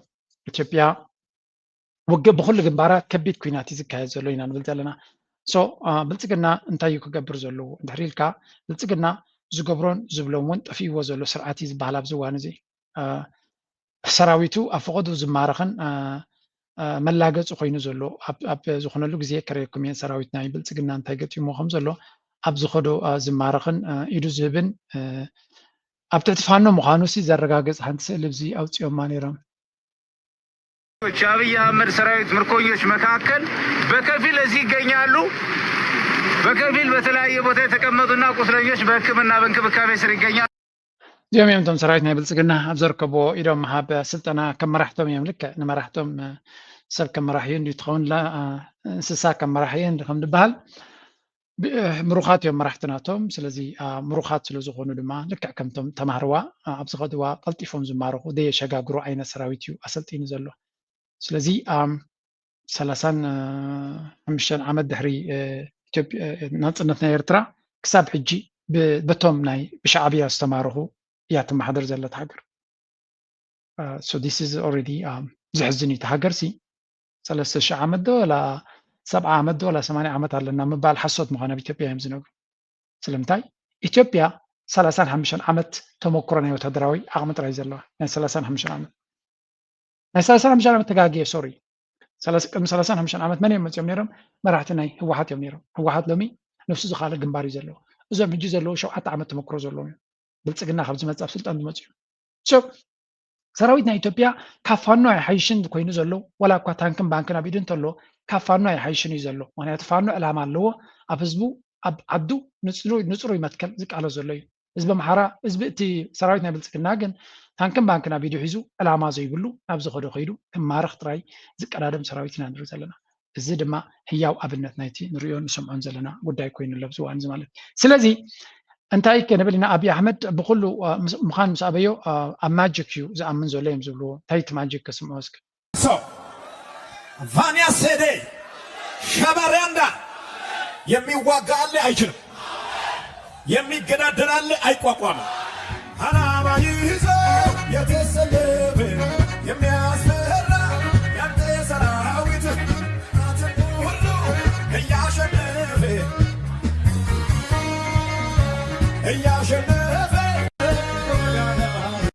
ይጋራማንታ ሰራዊት ይቀባል ሕጂ ሓንቲ ነገር ተምሃርኳ እንተሎ this is a religion ሃይማኖቶም እዚኦም ሰባት እዚኣቶም and I respect that I must respect this ፈቲና ፀሊና ንሓትሕትና ምክብባር ክልወድና ኣለዎ ብዙሓት ኣመንቲ ናይ መንፈሳዊ ቤተክርስትያናት ወይ እውን እዚ ጴንጤቆስጤ ስለ ዘለውና I respect that መገሌና ካለ ነገር ኮይኑ ክስማዓና ይኽእል ተዋስኦ ኮይኑ ክስማዓና ይኽእል ግን we have to respect each other so እዚ ሃይማኖቶም እዩ ፀገም የብሉን the only problem we have with them is ኣብይ ኣሕመድ ነዚ ቱል እዚ ክጥቀመሉ ከም ዝኽእል ፍሉጥ እዩ ነዚ ነገራት ነዚ ናይ ሃይማኖታዊ ደገፍ ዘለዎ ነዞም ፓስተራትን ካልእን ተጠቂሙ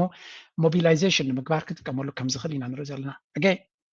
ሓደ ሰብ ይሰዲለ ዛ ቪድዮ ፅምዶ ዝወድቕ ዝመስለካ ዘሎ ሓይሊ ኣምላኽ ዘሎ ኣብ ብፅምዶ ዝሰልጠኩም ዝመስል ዘሎ ኣብይ ኣሕመድ ሓይሊ ኣምላኽ ኣብ ጎኑ ኣሎ ኢሉ እዩ ሰዲደላይ ማለት እዩ እቶም ኣብ ፅምዶ ዘለዉ ከዓ ሓይሊ ሰይጣን ኣይኮነን ዘለዎ ኢንፋክት ኣብ ፅምዶ ዘለዎ ሰባት ቅኑዕ ዝኾነ ዕላማ እዩ ዘለዎ ኤርትራ ወሰድ ኣብ ፅምዶ ዘላ ኤርትራ መሬት ናይ ኢትዮጵያ ክትገብጥ ኣይኮነት ትኸይድ ኣላ ወይ እውን ንኢትዮጵያ ክትበድል ኢላ ኣይተበገሰት ልውላውነታ ስለተደፈረ ንህላዊኣ ምልክት ሕቶ ዝእቱ ስርዓት ስለ ዝመፅእ ጥራይ ኤርትራ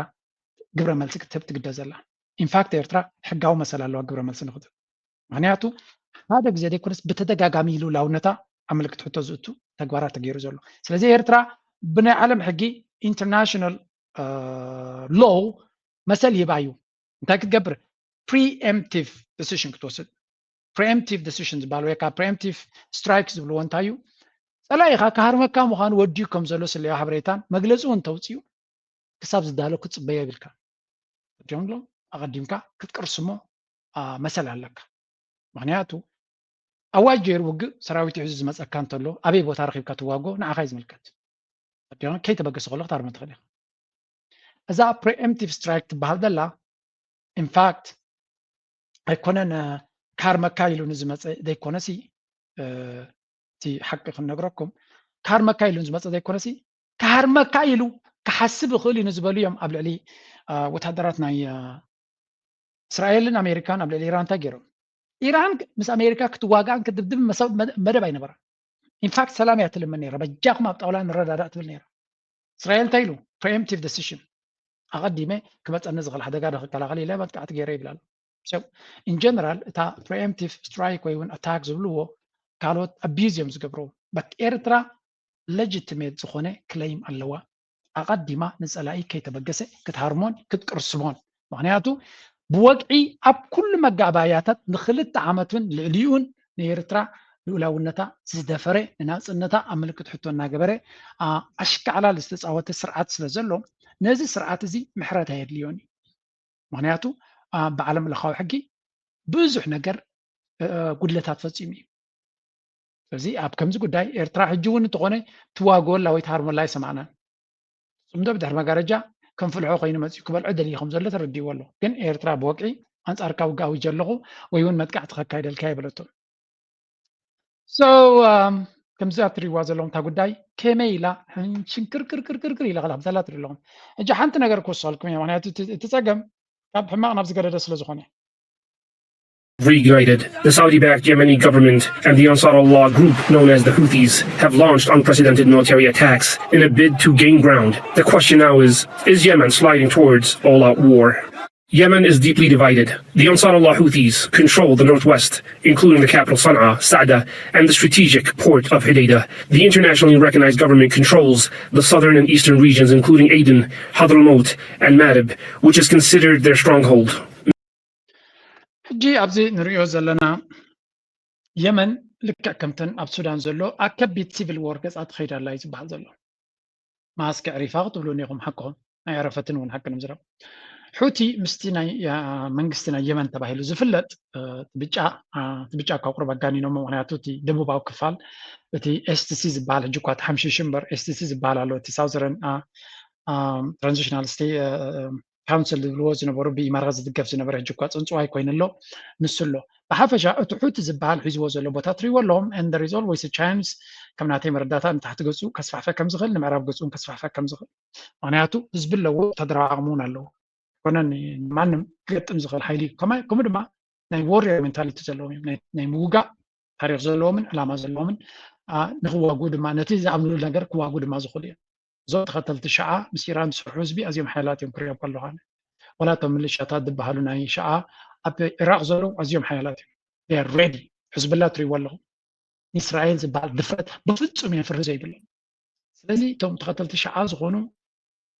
እትዎም ፅልእዎም very strong and they have the strength to fight ናይ ትብዓት ናይ ምውጋእ ዓቕሚ ኣለዎም እንተቶም በዓል ስዑድያን ኸልጅን ድሌትኩም ዲቤት ክገብሩ ትኽእሉ እቶም ካልኦት የመናውያን ንብሎም ዘለና ሕጂ እንታይ ዓይነት ሜንታሊቲ ኣለዎም ካብቶም ሕቲ ብዙሕ ዝፍለ ክህልዎም ኣይክእልን ይብል ኣነ ግን ኦርጋናይዝድ ኣይኮኑ ዳርጋ ብስዑድያ ተደጓጊ ድጎማታት ወሲዶም ተሓጋጊዞም ተሰናኒዖም ዝኸዱ ምዃኖም እዩ ዝንገር ስለዚ የመን again another big problem ኢና ንረክብ ዘለና ኣብ ዙርያና ብካልእ መንገዲ ዝመፅእ ዘሎ ጉዳይ ማለት እዩ ዝውን ከም ኤርትራውያን ኣስተውዒልና ክንሪኦ ዘለና እዩ because we are just witnessing ብየማንን ፀጋምን ፈተናታት ኣብ ልዕልና ኣብቲ ሃገርና ብዙሕ እዩ ዝገጥመና ዘሎ ኣቃሊልና ክንሪኦ ካይንኽእል ኢና ሓቂ ንምዝራብ እዚ ነገራት እዚ ኣቃሊልካ ወይ ናይስካ ትሪኦ ነገር እውን ኣይኮነን ከቢድ ዝኾነ ኩነታት ኢና ንርኢ ዘለና ክበድናቱ ድማ ብብዙሕ መንገዲ ክትንትኖ ትኽእል ኢኻ ስለዚ እዚ ናይ ሑቲ ዝኸዶ ዘሎ እንተሪኢኹም እንጂ ኣብቲ ማሪብ ዝበሃል እዩ እቲ ግንባራት ዝግበር ዘሎ እዮም ዝብልዎ ዘለዉ ንዓና ንቀይሕ ባሕሪ ክንምንታይ ሓደጋ ከም ዝገብረሉ ገለገለ ካብቲ ብጫታት ትሪእዎ ኣለኹም እቲ ደሴታት ንእሽተይ ኮይኑ ዝረኣየኩም ዘሎ ናብ ኤርትራ ኣዝዩ ዝቐረበ እዩ እሱ እውን እቲ ገሊኡ እቲ ወደባት ሓንሻ ከቢርን ሰቂርን ዝብልዎም እዮም ስለዚ የመን ንዓና ኣዝያ ቀረባና ሃገር እያ ኣብቲ ባቤል መንደብ ድማ ክሳብ ክንደይ ኣገዳስነት ከም ዘለና ንሕናን ንሳቶምን ኣብዚ ቀረባ መዓልትታት ኤርትራ ራይዚንግ ፓወር እናኾነት ትመፅእ ኣላ ዝብል መፅሄታት ክወፅእ ርኢና ኢና ግን ንኤርትራ ምድኻም ድማ ይጥቀምሉ እዮም ስለዚ ነዚ ኤርትራ ወላ እኳ ፅቡቅ ዝኾነ ምስ ኣሜሪካ ክግበር ዝኽእል ዝምድና ፅቡቅ ዝኾነ ካቨሬጅ ይህብዎ እንተለዉ እሞ ኤርትራ ድማ ፅቡቅ ዝስምዓ እንተኾነ ኤርትራ ነቲ ኣብ ልዕልያ ዝግበር ዘሎ ሽምጠጣ ንኢትዮጵያ ድማ ሉላውነትና ንክትደፍር ኣብ ትገብሮ ዘላ ዝግበር ዘሎ መሽከንከን ናይቲ ምዕራባዊ ዓለም ከም ዘይትቕበሎ እዮም ነጊሮም ዘለዉ let me say this clearly ያ ነገር እዚኣ ከነፅራ ይደሊ ኣብ ኣሜሪካ ዘሎ ኣምባሳደር ናይ ኤርትራ ኣምባሳደር ብርሃነ ገብረ ሂወትን እቲ ኤምባሲ ናይ ኤርትራን ብሓቂ ፕሮኣክቲቭ እዩ ዝኾነት ነገር ብፎሬን ፖሊሲ ይኹን ዎል ስትሪት ጆርናል ይኹን ብፖለቲኮ ይኹን ብዝኾነ ይኹን ሜይንስትሪም ሚድያ ዝወፅእ ኣርቲክል ብቢቢሲ ይኹን ብዛዕባ ኤርትራ ንልውላውነትና ንግዛወታዊ ሓድነትና ዝትንክፍን ዝሃስን ዘረባ እንተወፅኡ ቀልጢፎም እዮም መግለፂ ዘውፅኡ ቀልጢፎም ኢሚድየትሊ ኣርቲክል ፓብሊሽ ይገብሩ and this is the natural way of dealing in politics እሕና ንፈልጦ ዘለና ኣብዚ ዓለም ኣብዚ ምዕራባዊ ዓለም ነብር ዘለና ልውላውነትካ ዝትንክፍ ዘረባ ተዛሪቡ ስኢልካ ንሕና ግዳይ ንግደስና ኣይንምልስን ኢና ዝብል ዘረባ የለን ሃገር ኢኻ ከም ካልኦት ሃገራት ድማ ኢኻ ኣክት ትገብር ሕጊ ኣሎ ኣገባብ ኣሎ ብፍላይ ድማ ናይ ሚድያ ኣካይዳ ኩልና ከም ንፈልጦ ሓሶትን ሓቅን ፈራዲ ቀልጢፍ ዝወፀ እዩ ሓቂ ንዓለም ዕብልኽ ዘብሎ ስለዚ ነቲ ቀልጢፍ ዝወፀ ዋላ ሓሶት ዝኾነ ቀልጢፍካ እግሩ እንተደይቆፂኻዮ ድሕርሶምን መግለፂ ተውፂኻ ካብቶም ነቲ ሓሶት ሰሚዖም ዝኣመኑ 10% እውን ኣይርኢኾን እዮም ስለዚ ቀልጢፍካ ነቲ ሓሶት ከይፋሕብትን ከይኣተወሉ ከሎ ክትብል ኣለካ ንኣብነት መንግስቲ ኢትዮጵያ ብዛዕባ ኤርትራ ከምዚ ኢሉ ዝብል ብሮይተርስ ወፅእ ዜና ቢቢሲ ካብቲ ቦታት ወሲዱ ዜና ቅድሚ ምግባሩ እንታይ ክገብር እዩ ዝፍትን ወይ ኣልጀዚራ ወይ ሲኤንኤን ወይ ካልእ እንታይ ትገብር መንግስቲ ኤርትራ እንታይ ኢሉ ይብል እቶም ድሕርቲ ሮይተርስ መቀዳማይ ዜና ወሲዱ ይሰርሕ እንተሎ ንሱ ምንጭ ናተይ ናይ ኢትዮጵያ መንግስቲ ብዝበለ መንገዲ ከምዚ ተባሂሉሎ ይብል ማለት እዩ ብሬኪንግ ኒውስ ተባሂሉ እቶም ካልኦት ሚድያታት ንዑ ተቐቢሎም ክምልሱ ከለዉ መንግስቲ ኤርትራ ቀልጢፍ ኣብ ትዊተር ተፅሒፉ እንታይ ይብሉ መንግስቲ ኤርትራ ብተሪር ነፂጎ ሓሶት ክብል ድማ ገሊፁ ይብሉ እጂ እታ ኣርቲክል ዝወፀት ኢትዮጵያ ከዚዛ ኤርትራ ነፂጋቶ ፈርቲ ሓደ ብሓደ ማለት እዩ እንድሕሪ ኤርትራ ትሚላ ግን ኢትዮጵያ ናራቲቭ ናታ ነቲ ሜይንስትሪም ሚድያ ዶሚኔት ይገብሮ ክንደይ ካብኣቶም ይኣምንዎ ዝገይርዋኖ but it has an effect ስለዚ እዚ ምምላስ ንሕና ከም ሃገር ኣነ ከም ዜጋ ነቲ ከምኡ ዝገብሩ ዘለዉ ዓብ ክብሪ እዩ ዘለኒ ክቕፅል ድማ ደጊምና ደጋጊምና ንመሕፅብ ኣይነው ናይ ፀጋታት ፀገም ከም ዘለዎም እኹል ስታፍ ስለ ዘይብሎም ንነፍሲ ወከፍ ዝወፅ ኣርቲክል ክምልሱ ይክእሉን እዮም ኣትሊስት ግን ብወገን ኣሜሪካ ብሓቂ ንፋዓትዮም እቲ ፓብሊክ ዲፕሎማሲ እውን ምሶም ስለ ዝሰርሕ ከምኡ እቲ ናይ ኣርቲክል ዝፅሕፉ ሰባት እውን ስለ ዘለዉ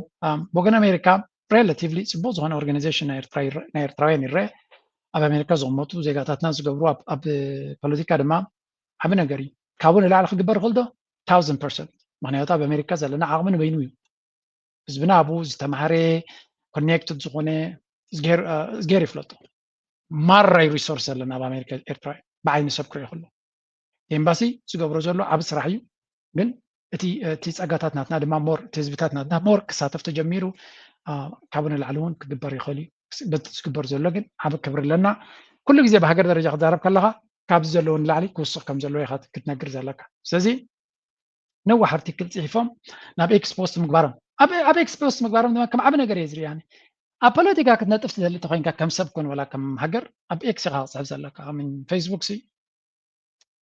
I really don't understand ማለት ኣይናይ መራሒ ኣብ ፌስቡክ ኢንጌጅ ዝገብር ኣይኮነን መራሕቲ ኣነ ከማና ፌስቡክ ኣይመላለስኒ ኣብ ፖለቲካ ተነጥፍ ተኮይንካ ፌስቡክ ብዙሕ ጥቕሚ ዘለዎ ኣይኮነን ነቶም ዓበይቲ ፖለቲከኛታት በዓል ዶናልድ ትራምፕ ምምሕዳር ናቶ ፌስቡክ ዝፅሕፉ ይኮን ሜቢ እቲ ስፖክስ ፐርሰን ናቱ ገለ ህልዎ ክኾን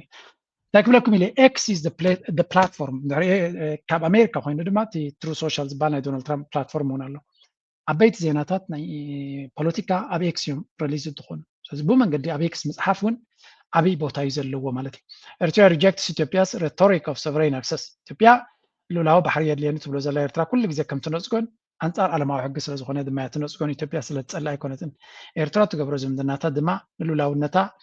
ንሽርክነታ ንረብሓታታን ዝምርኮስ እምበር ምስ ካልእ ተሓዋዊሱ ዝግበር ኣይኮነን ንካልእ ክትቅርቅር ኢላ ትገብሮ ነገር የብላ ኤርትራ እንታይ ብላ ኤርትራ ኢትዮጵያ ሪሌሽንስ supports Ethiopia's legitimate commercial use of ports through negotiated agreements ኢኻ ይህተን ደልያ ኢትዮጵያ ባሕርና ክትካረዩ ከፊላ ከም ካልእ ኮመርሻል ክትጥቀመሉ ፀገም የብልናን ኢልካ ክትምልስ ወላይ ትድለዮ መንገዲ ክትከፍተሎም የብልካ ባሕርናን ወደባትናን ክፉት እዩ ንማንም ክትጥቀመሉ ዝኽእል ሉላውነትና እናደፈርካ ግና ይኮንካ ንጥቀመሉ ዊኖ ገንዘብ ክከፍሉ ከም ዘይደልዩ ንኤርትራ ብጥርሑ ገቢቶም ክሕዙ እዮም ዘልዩ ዘለዉ ወላ ብጥርሑ ክትጥቀመሉ ከም ዘይክእሉ ፕሮፌሰር ህዝቅኤል ዝበላ ሓንቲ ግዜ ምፅልኩም እየ ወደብ ከተማዕበል 50 ቢልዮን እዩ ዘድልየካ 50 ቢልዮን የብሉን ኣቢ ወደብ ከማዕበል ኣይክልኒ ሓሶት ይኽእሉ ንካልኦት ኣጀንዳታት ስለ ዝኾነ ባዕሊ መራ ስለ ዘድልዩ ወይ እምበር ወደብ ኣማዕቢሉ ዋጋታት ከጉድል ኣይኮነን ኣጀንዳ ናቱ ስለዚ ኣገን ወደባትና ንካልእ ንክጥቀመሉ ክፉት እዩ ልውላውነትና ደፊርካ ግና ኣይኮንካን ይብል ኣሎ ናይ ኤርትራ ናፅነት ድማ ብቅልፅምና ጥራይ ዘይኮነስ ብድምፅና እውን ዘረጋገፅናዮ ኣብ 93.8 ህዝቢ ኤርትራ ሬፈረንደም ገይሩ ናፅነቱ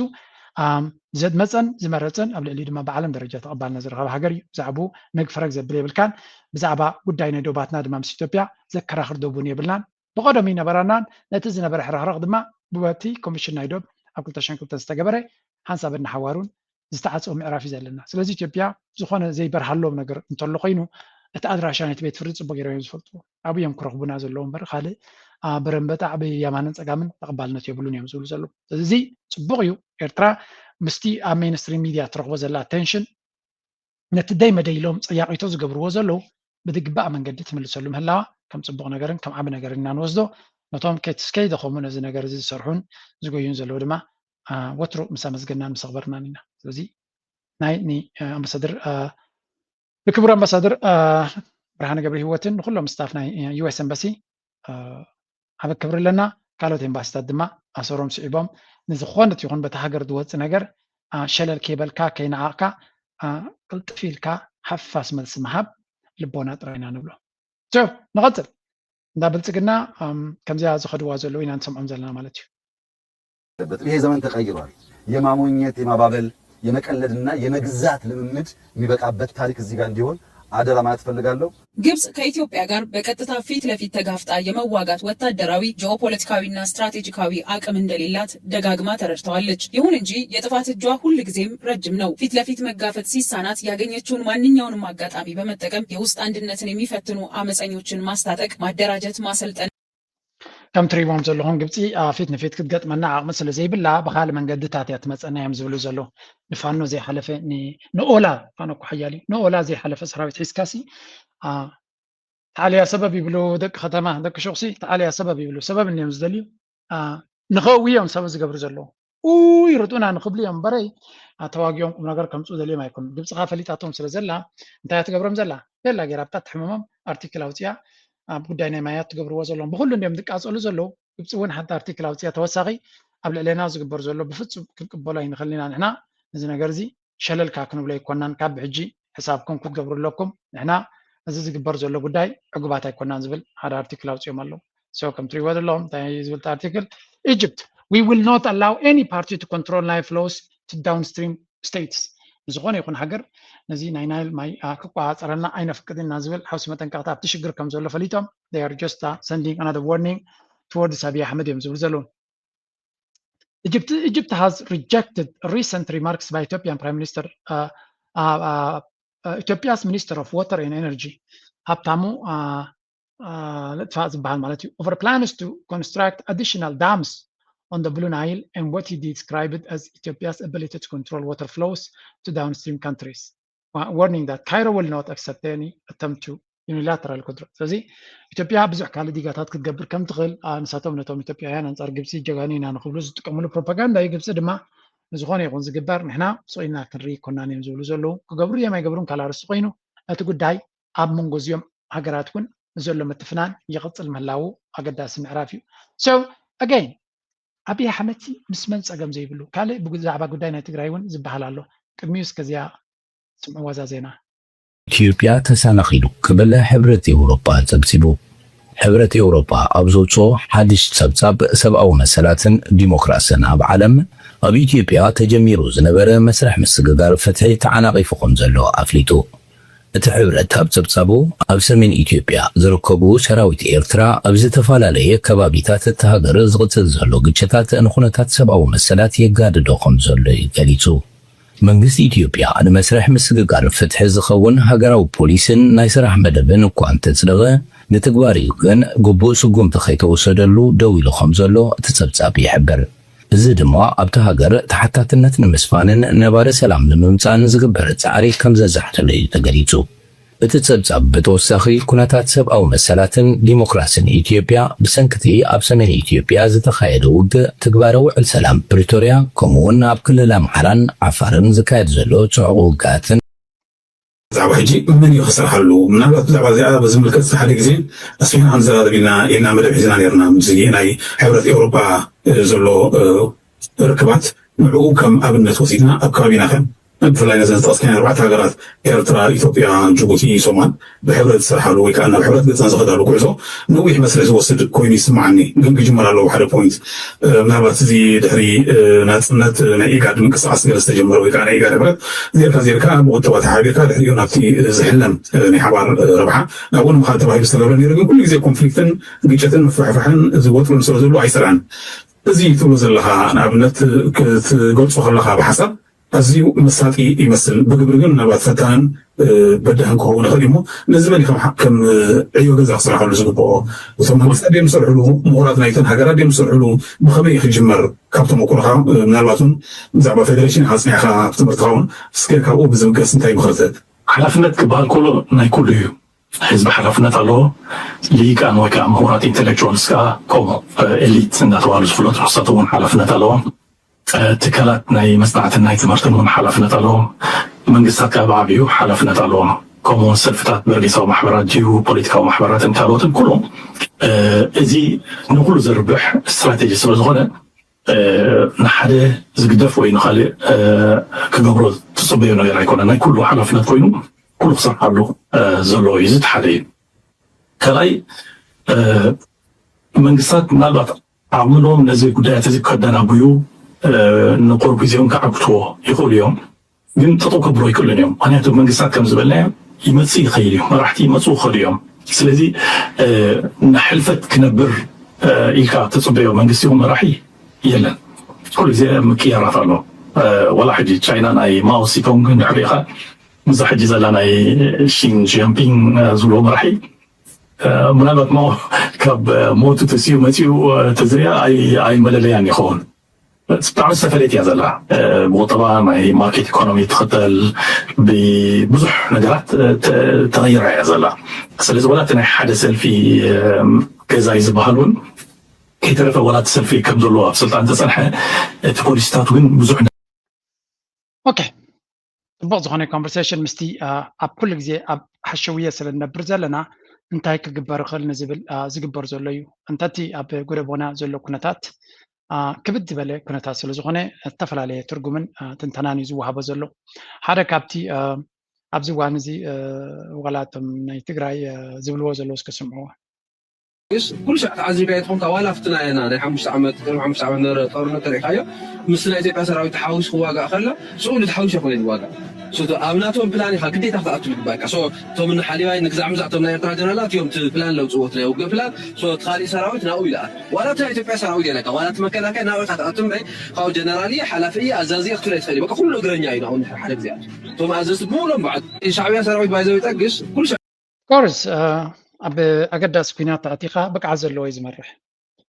نا جنرال كواخبتي اب كدانو زنطلطله يكون زمرح بقع زلو يزمرح whether you like it or not ارترا حيالاتي ارترا نعن تاريخ تغير زخل كينات كغبر زخل يوم ولا كنت زيد لي وت كينات ايدلي ونيم اب ارترا بكينات سعرنا يلكا مجهار تريفيو كينات ايدلين يزبحال كن انت ما تشي دما من كم زمرح فلوتيو أبي أحمد يمسا ناي سودان يمسا ناي جيبوتي يمسا ناي كينيا يمسا ناي جن عفريت يمسا إيرتراويان جنرالات تلو عندنا عندكم كده وانتي بقول لهم نتكوينات دفلتوان زمر حونجني إيرتراويان so this is a fact فتي غازة لغا اتزلو كوننا تزي إثيوبيا جنرالات وحيدهم ما يكونون أبابات هاد السد ولا جولا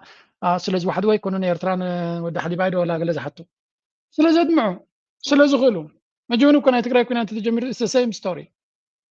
زجي صمدو كنا تتجمر إيرتراينهم كمرحوا أبي إيرتراينهم نيو كمرحوا أبي كوينهم كلا رستيجن كنا زمرحوا إيرتراينين كال دامن كمرحوا صدقا anyway long story short بتجينا النتن بالحنا إيرتراين جنرالات ولا بسألاتي زمرلو أبستفل على جزء كل سبيد زمرلو يس دحريته قمتي لهم كم زي أتعرفهم كزار بقول يوم كن أبتا وسانة مدرخ تدليتن السومين أبي أحمد أبتا وسانة جزية نسون جنرالاتون أبرسي تيابي أبغر نايت بريزنت إيرترا توم جنرالاتو دما من صف نايتهم جنرالات إيرترا قينو يمزخدون نيرو إيرتراين كمان تحت الناس اللي زلوا معرو خينا أنا خيدني الناس بيقولوا معرز بحالونا ينبرين يزبح معرز بحال أبتو كينات ينبر إيرتراين يمزقبرون نيرو تي مرحنا نزلوا تعويتي اللي زجهروا اللي زلوا إيرتراين يزقبروا رأسيو أقدر خندق كده يكون رأسي يوسف رأسي تعويتو خيني خنا بلا ما خد خيد نبر أقدر أنا بكل خيد يمان تخيد تلكا يمان خيد سقام كي تلكا سقام خيد رئيس إزز نابيك إسكات خيد ساتو مقريوم إيرتراغن رئيسنا يرى مالتي الجون رئيس سلزغونة كويسر كبنا بإيرتراغ خيدو زم هلال دلا إيرتران بزبالو تدما موداتو زخو مين تاريخ كويسي ويدا نحنا ندلي كالي سلزغونة برزوكو نفسو زخالي جغنناتي كويسي عين تاي جنتي ناي وجن ورا وجن سلا إيرتراوي سلا زدا همو نبقو طبعا كيس لندل ناب هيوتنا كيس لندل برزوكو نبعلو نفسو زخالي جغنناتي زي اللي جغننات أبعاد واسع إرنا يلوم كاين فكروا زلوا زي اللي ديل مالت أبعاد واسع إني 230 240 عام زقات ما تاريخي they don't have anything to show for قولوا كينات دو جغننات دقلز بلو حسوتي إيرترا مات أبزو خدت تراي عوت anyway إيرترا معرتي زلنا عوتات بزح نجهروا لنا جرس لزي كونه it's a different story تقالون كالوت تقاوم تحيلتات انقد تسمم معدراي زي كونس تسرعات والمستزفرو سوعي الكخبري يمزبلو زلو مسكزا هزبو بزوح مأزن زلو نايكوينات جنبارات زخفتة سرعات كسرر ويكتسل زغل العدل صلموت حدا منجستي أبوزوح جنبارات بحر وان كواجا أنكلو نايم إلاين نايم مرحن عقمو خمسة كم نمفلاتو زي شجرة يكونن وكي شررينا ببوزوح ملكعاتو مدخام نايم وقع عقم سراويت منجست زحبري فتصام شررينا ناي بريتوريا وعل مسراز تراي زي كونه لمسأ هلاون ايتي أو أديس آوا زلو سرعات أو عبينا مهلاون زي مهلاون فتنا زعت ولو ناي تاريخ نعرافي نا بريتوريا ملس أنا كوا أقدمون نجيركم نيري وعل تشوتو يزبال نمزكارو زاكل أتي كأنه أنا تحسب زغون هزب تقراي كم قليلو خقلب أنت جميرو أتا بريتوريا تبلت أبا زي بالله تشوتو كابتا صندوق أوزي كاتوت فلو أخل وعل بريتوريا هزب تقراي ملكات وعل كنا السخن ببارغوتها مرن أبين سرح المغنيات انتاي سلازنا بتحك أنيا مدام دم تحت متس وعل بريتوريا يلن شو تتربي أمنا يا حقرا وزمدنا ناي مكلخال استراتيجي قومونا وقرا وحقي حدا هقرام لعليو زقاطم ناي دحنت سنتن نصنح قداي كم زاتري وازل لهم زانا حدي اصمدو انا كا بزح سب كريايه دليان يرغنا حدا غزي زي كون نجار سلا نجبر بزح سب رايان ذا فيديو زيا نا بزح نجار كتبصح لوا بهدمونا لاتكم كيتكم شير غبروا كبيت زخونه ملخت زلوايا كورس كبد بلا ملخت سلو زخونه نخلو سب ايزلي دسك بلو زخلاي مثلا اسكاد فخص بلا ارستات كنسجر كنفتنينا بكذا لنكنه حدا خلت صبغ زبلا زيناتات كبعدر يلهم ترانسميشن ولا ستري ودلو ترانسميشن لايني اجي كم زين تاور كمش تاور አለዋና ምስትመላገል ማለት በስመራዝ መጻለው ታዲ ሳብስቴሽን ዝባልታ እዚ ሳብስቴሽን እጂ ታዚ ነው ኮኔክትድ ሆም መስመራት በማዕረፍ ለዚህ እንድካላከለ እንደዚህ አይታ ይባለው ዝትሪዋ ዘለዎም ፕሮጀክት አፍተናይ መመንጨው ጻታ በደቀም ሓሬት ሃኒጽ ዘሎ ببنك لمعات افريقيا فاند زخونه 50 مليون بروجكت استباهله يو نام موتا هذا يخيط كم زلو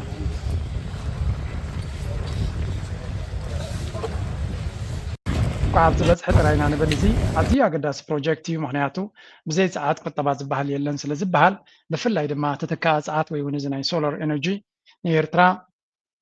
سور مسرتاو لو خمس الله زخلي the more we build this كم زبزح كنقبر تخيلنا زياده تناصنتنا ወይ ወንዱላውነትና ክረጋገጽ ዝኽል በዚዩ ነዳዲ የብልናን ተለና ብሕጂ ጋዝ ተለና ብሕጂ ክረ እንኳ ዘለና ኮይኑ ይስማዓን ግን ስምዒትን ኮንነትን ንበይኒ ወላ እንተለና እውን ከተውፁ ዓመታት ስለ ዝወስድ ፀሓይ ግን ናይ ወትሩ ግዜ ዘላትና ሃብቲያ ተጀሁን ሎም ፀሓይሲ ኣብ ኩሉ ዘለና ስለዚ ብኸምኡ መንገዲ ብግለሰብ ይኹን ብሃገር ደረጃ ኣብዚ ናይ ተተካኢ ሰዓት ዝግበር ባንክ ልምዓት ኣፍሪካ ድማ ዝገበሮ ፕሮጀክት ተወዲዩ ናብ ስራሕ ከኣቱ ተስፋ ንገብር ካልኦት ፕሮጀክታት ምፋን ንክገብር ምዃኑ ተስፋ ንገብር ኣይሆፕ ኣብቲ ፕሮጀክታት እዚኦም ዝሰርሑ ዘለዉ ናይ ኤርትራ ካምፓኒታት እውን ስለ ዘለዉ ንሳቶም ኣብዚ ኣፍሪካ ብዙሓት ኣብዚ ናይ ኤነርጂ ዝተፈላለየ ዓይነት ኤነርጂ ናይ ኮል ኤነርጂ ናይ ግሪን ኤነርጂ ናይ ካልእ ኤነርጂ ዝሰርሑ ብዙሓት ካምፓኒታት ከም ዘለዉ ርኢ ኣለኹ ሰሚዐ ኣለኹ ኣትሊስት ንሳቶም ድማ ክሳተፍሉ ዝኽእሉ ዕድል ክፍጠር ናይ ወትሪ ትምኒትና እዩ مبلع مبلعو زبعدنا يبلعيو وزبال زربا كوازلو معناتو تجنزبسي فاندت مخانو كابزي ترفه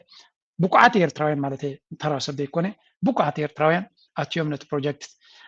هاغراونت تسمعيوان بزبله منقدو كسرحو لزخون منقد مفتارونا قداسي we need to support each other كمزوم اسرائيلاويان ገንዘቦም ካብ ሓደ ናብ ተኻልጥ ራይ ከሰጋግርዎ ዝመርፁ ሰርኩሌት ገብርት ገንዘቦም ኣብ ውሽጦም that's why ድማ ዝኾነ ሰርኩሌሽን ናይቲ ገንዘብ ናይ አይሁድ ዝነውሐ ይዝባል ኣብ ጸለምቲ ኣብ ሓፂር ግዜ ገንዘብ ናብ ካልእ ሕብረተሰብ ዝሰግር እስራኤላውያን ግን ነቲ ገንዘብ ኣብ ውሽጦም ጠበቃ ናቶም እስራኤላዊ ሓኪም ናቶም እስራኤላዊ ኣካውንታንት ናቶም እስራኤላዊ ሰፕላየር ናቶም እስራኤላዊ ከም ኮይኑ ኣብ ውሽጦም ብምትእምማን ስለ ዝኸዱ ትካላቶም እውን ቀልጢፉ እዩ ዝዓቢ ተደጋጊፍካ ክትከይድ ከለኻ ማለት እዩ So we are so happy to be part of this program, and every Eritrean here, they are come to cheer you. We are part of this program. I have called my entire community living in Kampala to. You know, up Kampala, handabat yazblakum ta'addime handabat last minute دمجي مسيا بتعدي أبزا إيفنت زي مستافيجن سسمعنا حقوس كجلس لكم هيكلني زوم كل عطري وامزل لهم من البعد كل فيديو كوسي أنا في تليفوني سيل الله جزين ترغيب زي قطع محلف كل كلاس لزراب كوازا فيديو شيرت قبل زل له زوم كل عسي زقبر وزن برسع ساعتين قالنا I'm really blown ما بحكي يتحقق شيء تسبون أجر حونا متكلن بعلت بيتو يانتن بحد زجبر ويت إيفنت كمزي giving back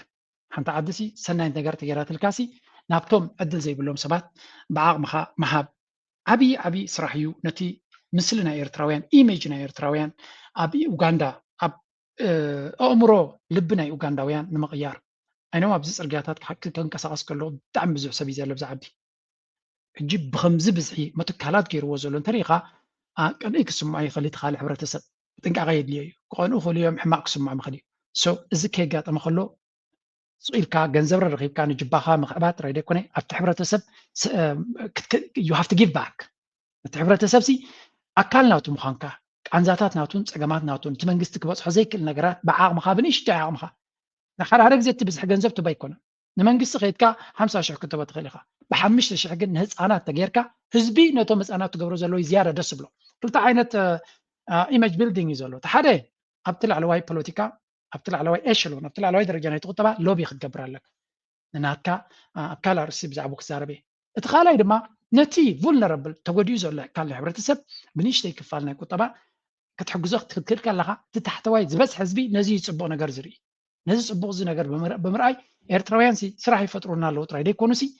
عنزانا يسمو عميو نتدخون قلنا نتي تداخل عدلا زي رخبة نشتهي أنا ناتز قبرو سنة نجار عبنا نجاريو يلوم قبل عليها صبو حسابكم زلوهم تجبر لازم أتكلم يعني نتنز قبرو نبي حكي عبس رحيل كلهم أبو جاندا زلوهم مزجنوا كل خاتكم لنفس وقفكم زجدس لزخاني نفس وقفكم كم سمع كود ما أبتميدياتنا تومن تقالي حيت تزجري يقولوا سازي كم زعين سرح نساتهم نسبونا قرن نسدكي لهم غيرهم مخون غليا التوصيتنا تقول نيرتراوين أصبيغا قداسي سلازا بزرهبكم توم مرغوم وتوم أبكالف تربوهم تقولوا دما support كبرهم because this gonna serve you نعهاتكم نقول هاتكم ونسيرفيس قبريو بزمن قد زما كان ريوزا لنا نفس وقف سب سقبرو نحبرة سب قبل على وايد رجاوني حق زي أمنا سيم channel لاتكم كيتكم رأي وازيا أنا بحكي was one of the really special program أنا لما كم أدل أني هذا قصرة نقرأ من قدي نزي كنا تاتزي أبزك ساتف مخالي نبحكي لبخازة تنكف سمعتات كازة تنكف programming يرو I think بتصبق على حمى هلوية مابو they are probably gonna do something صبق يروي يمسوا خوني ما ناس كم تساتفير يعني رمبرك قد غليكم كده ده سنبلا نقدم جيس لازم أسافر I didn't have the opportunity إنه أقبر